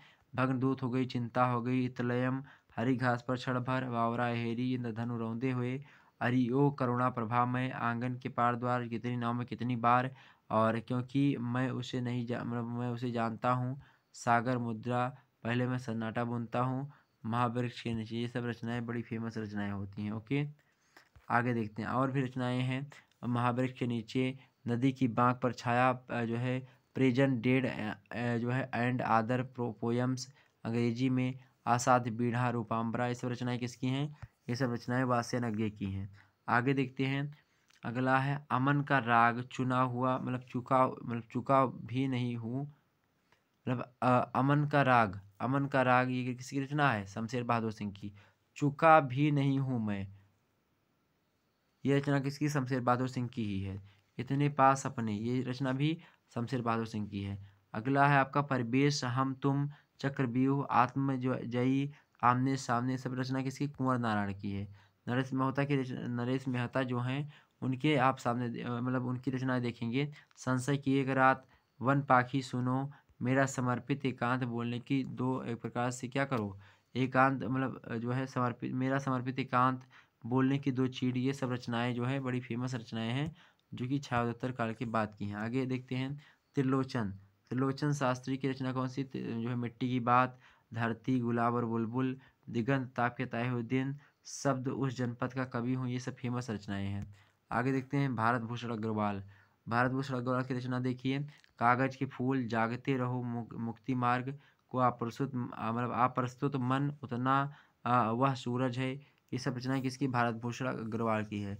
आगे दुष्यंत कुमार की रचना, साय में धूप, सूर्य का स्वागत, एक कंठ बिस्पाई, आवाज की घंटे ये दुष्यंत कुमार की रचनाएं हैं। आगे देखते हैं अगला है आपका दुष्यंत कुमार का हो गया। अगला है आपके प्रभाकर माचवे। प्रभाकर माचवे की रचना देखें, जहाँ शब्द हैं जो उसके बाद में अगली जो है अगला है तेल की पकौड़िया रचना। अगली रचना है स्वप्न भंग। अगली रचना और इसके बाद में अगली रचना लिखेंगे तो अनुक्षण जो है मेपल। तो ये तमाम सारी चीज़ें हैं तो ये सब रचना किसकी है? प्रभाकर माचवे की है। अगले हैं आपके रघुवीर सहाय। रघुवीर सहाय सीढ़ियों पर धूप में आत्महत्या, लोग भूल गए हैं क्या? इनकी जो रचना है कौन सी? रघुवीर सहाय की। सीढ़ियों पर धूप में अगला रचना है आपकी आत्महत्या लोग भूल गए हैं। अगला रचना है आपकी मेरा प्रतिनिधि, हंसो हंसो जल्दी हंसो। ये रचनाएं किसकी है? रघुवीर सहाय की ही रचनाएं हैं। ओके, आगे बढ़ते हैं। अगला प्रश्न है शंभुनाथ सिंह। शंभुनाथ सिंह की बात की जाए तो शंभुनाथ सिंह, चलिए एक बार जितने भी लोग देख रहे हो फटाफट से वीडियो को लाइक और शेयर कर दीजिएगा। जितने भी लोग देख रहे हो फटाफट से वीडियो को लाइक और शेयर कर दीजिएगा। अगले हैं आपके रघुवीर साहब की होगी बात। सीढ़ियों पर धूप में आत्महत्या लोग भूल गए हैं, मेरा प्रतिनिधि, हंसो हंसो जल्दी हो। तो किसकी रचना है? सब रघुवीर साहब की। अगली रचना मनवंतर और खंडित सेतु, किसकी रचना है? शंभुनाथ सिंह की। अगले व्यक्ति हैं आपके शिवमंगल सिंह सुमन। शिवमंगल सिंह सुमन इनका उपनाम है। इनकी रचना देखें, हिल्लोल मोस्ट इंपॉर्टेंट है, जीवन के गान, प्रलय सृजन, मतलब प्रलय सृजन ये भी रचना है, विश्वास बढ़ता ही गया, ये सब किसकी रचना? शिवमंगल सिंह सुमन की रचना है। तो आपसे एग्जाम से प्रश्न पूछे इस काल के 2 रचनाओं के नाम, 3 रचनाओं के नाम, अब तो आपको कोई दिक्कत नहीं लेना है, आसानी से इस वीडियो को देख लेना। ओके, आगे देखते हैं। अगला प्रश्न है जो है शकुंतला माथुर। शकुंतला माथुर की बात की जाए तो अभी और कुछ नहीं, मतलब कुछ इनका, अभी और कुछ इनका, चांदनी और चूनर, दोपहरी, ये सब रचना किसकी जो है? शकुंतला ठाकुर की है। आगे देखते हैं सर्वेश्वर दयाल सक्सेना। इनकी रचना कौन सी? खूंटियों पर टंगे लोग, कुआनो नदी, बांस के पुल, ये सब रचना किसकी है? सर्वेश्वर दयाल सक्सेना की है। और साथ ही साथ काठ की घाटियाँ, मतलब सॉरी काठ की घंटियाँ, एक सूनी नाव, गर्म हवाएं, जंगल का दर्द, रचना किसकी? सब सर्वेश्वर दयाल सक्सेना। आगे है आपकी व्यक्ति हैं विजय देवर नारायण शाही। विजय देवर नारायण शाही की रचना है आपकी मछली घर। अगली है संवाद तुम तुझसे सखी, ये रचनाएं फेमस हैं। अगला है जगदीश गुप्त। जगदीश गुप्त की रचना नाव के पाँव, शब्द जो है शब्दशा, हिमविद्धि युग्म, ये सब रचनाएं फेमस हैं। हरि नारायण व्यास की रचना कौन सी फेमस है? जो है मृग और तृष्णा, एक नशीला चांद, ये सब फेमस रचनाएं हैं। आगे देखते हैं। अगला एक नीला चांद और मिर्सा और तृष्णा, ये हरिनारायण व्यास की हैं। और उठे बादल झुके बादल, ये भी हरिनारायण व्यास की हैं। त्रिकोण पर सूर्योदय, ये भी हरिनारायण व्यास की है। अगले हैं आपके श्रीकांत वर्मा। इनकी रचना कौन इंपॉर्टेंट है? माया दर्पण हो गई, मगध, शब्दों की शताब्दी, दीनारंभ, ये सब श्रीकांत वर्मा जो है के द्वारा ही होता है, मतलब श्रीकांत वर्मा के द्वारा लिखी गई पुस्तकें हैं। अगला आपका जो है कंकावती।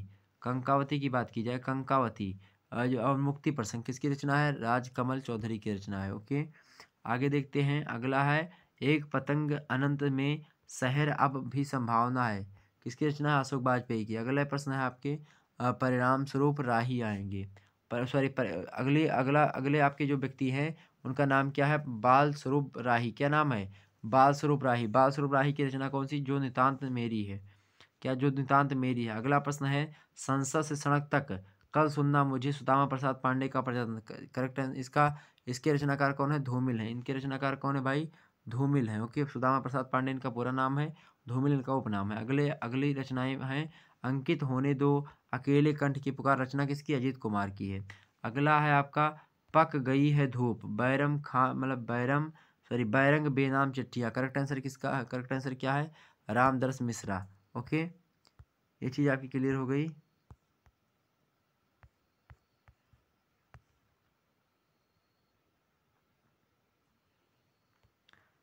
आगे देखते हैं और भी मुद्दों को हम समझने का प्रयास करते हैं। अगला है आपका एक पुरुष और कई जो है अंतराल, दूसरा राग, किसकी रचना है? डॉक्टर विनय कुमार की, मतलब विनय की। अगले है इतिहास हंता, किसकी रचना है? जगदीश चंद्र चतुर्वेदी की। अगले हैं प्रमोद कौंसवाल, इनकी रचना कौन सी भाई? इनकी रचना अपनी तरह का आदमी। अगले है आपका कुछ शब्द जो है जैसे मेज, इसकी रचना किसकी? कुछ शब्द जैसे मेज, करेक्ट आंसर इसका जो है रचनाकार कौन है? संजीव मिश्रा। निराला की रचनाएं कौन कौन सी? कुकुरमित्ता हो गई, गरम पकौड़ी, प्रेम संगीत, रानी और जो है कानी खजूरा, मतलब खजोहरा। अगली रचना है मास्को डायलॉग्स, और अगली है स्फटिक शिला, और उसके बाद में अगली रचना है नए पत्ते। अगली रचना है गीत गुंज। अगली रचना है सांध्य काकाली, और जो है यहाँ पर मरणोपरांत जो है 1969 ईस्वी में ये चीज़ें की गई। ओके, रचना लिखी गई कौन? सांध्य संकाली। आगे देखते हैं। अगले व्यक्ति हैं आपके नागार्जुन। नागार्जुन की रचनाएं कौन कौन सी? ऐसे भी हम क्या, ऐसे भी हम क्या रचना है किसकी? नागार्जुन की। ऐसे भी तुम क्या, ये भी रचना उन्हीं की, नागार्जुन की। खिचड़ी विपल्लो, ये किसकी है? आंसू, मतलब इन्हीं की है, नागार्जुन की। देखा हमने हजार हजार बाहों वाली, ये सब नागार्जुन की ही रचनाएं हैं। पुरानी ज्योतियों का कोरस, रत्नगर्भ, ये सब नागार्जुन की ही हैं। ओके, आगे देखते हैं अगला प्रश्न। उदय प्रकाश, उदय प्रकाश, सुनो कारीगर और कास्य कबूतर, ये करेक्ट आंसर किसका है? उदय शंकर मतलब उदय प्रकाश ने ये रचना लिखी है क्या? ये सुनो कारीगर। अगली रचना है कब से कबूतर। 44 नंबर देखें, आत्महत्याएं, इला और अमिताभ, ये रचना किसकी है? देवराज की है। अगला प्रश्न है प्रसाद पर्व और महाप्रस्थान और उसके बाद में सबरी, करेक्ट आंसर इसका क्या होगा? नरेश मेहता इसके रचनाकार हैं तीनों के। आगे देखते हैं भवानी प्रसाद मिश्रा की कौन कौन सी रचना इंपॉर्टेंट है? ये रचना है कलजयी इंपॉर्टेंट है। भारत भूषण अग्रवाल की कौन सी रचना है? अग्निलेख है। डॉक्टर बिना की कौन सी रचना है? पुनर्वास का दंड और एक मृत्यु प्रश्न। अगला है आपके सामने, अगला प्रश्न आप देखेंगे जगदीश चतुर्वेदी। जगदीश चतुर्वेदी की बात कीजिए, जगदीश चतुर्वेदी, जगदीश चतुर्वेदी जो हैं इनकी रचना कौन है आपकी? सूर्यपुत्र। अगली है आपके रामेश्वर रामेश्वर शुक्ल अंचल, इनकी रचना कौन सी है? अपराजिता। शैलेश जो है जयदी की रचना कौन सी है? अब किसे वनवास देंगे, ये रचना किसकी है? शैलेश जयदी की है कि अब किसे वनवास देंगे। अगला है रचना विधुरा, विधुरा रचना किसकी है? पीबी निर्मल की, किसकी है? पीबी निर्मल की। ओके, ये चीज़ क्लियर हो गई आपकी। तो इतना तक हमने आपको बता दिया। तो ये था मेरे भाई एक प्रकार से मैराथन क्लास, जिसके अंतर्गत हमने तमाम सारी चीज़ों के बारे में समझने का प्रयास किया। बहुत जानकारी आज की वीडियो में आप लोगों ने प्राप्त की है। तो इस प्रकार से इस जानकारी को और लोगों तक आप पहुंचाने का प्रयास करें, ताकि और सभी लोगों को पता चले। और आपको बता दूं कि आप सभी लोगों सोच रहे होंगे कि सर जी आपने और सारे कवियों के बारे में नहीं बताया जो और चीज़ें शामिल थीं। तो कवियों के बारे में ऑलरेडी हमने जितने भी व्याख्या खंड में बताया, तो व्याख्या खंड के शुरुआत में कवियों के जीवन परिचय के बारे में भी बताते थे। और इसी के साथ साथ आपको बता दूं कि अगर आपको जो है ये देखना है कि किस कवि का जन्म कब हुआ था, ये या की चीज़ें होती हैं, तो आप जो है यूट्यूब पर एक दूसरा चैनल मतलब एक यूट्यूब इसी यूट्यूब पर शुक्ला 80 पॉइंट चैनल पर ही एक वीडियो पहले से अवेलेबल है, ऑब्जेक्टिव वाला मॉडल पेपर। तो उस मॉडल पेपर को वो आप देख लें, और उसमें जो है आपको मिल जाएगा पूरा का पूरा विस्तार से। तो वो आप देख लीजिए, एम ए करियर अर्थ मेरा ही चैनल है, उसी पर पड़ा हुआ है, तो उसको आप लोग देख लीजिएगा। ओके, ठीक, ध्यान रखेंगे। चलिए,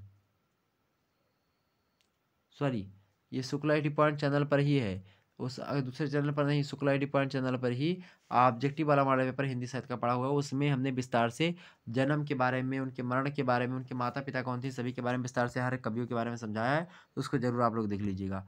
ओके, चलिए फिर मिलते हैं हम नेक्स्ट वीडियो में। तब तक के लिए जय हिंद, जय भारत। आप सभी का बहुत बहुत धन्यवाद हमारे साथ जुड़ने के लिए। इसी प्रकार से अपना प्यार दुला बनाए रखें। धन्यवाद आप सभी का, बहुत बहुत धन्यवाद मेरे प्यारे दोस्तों।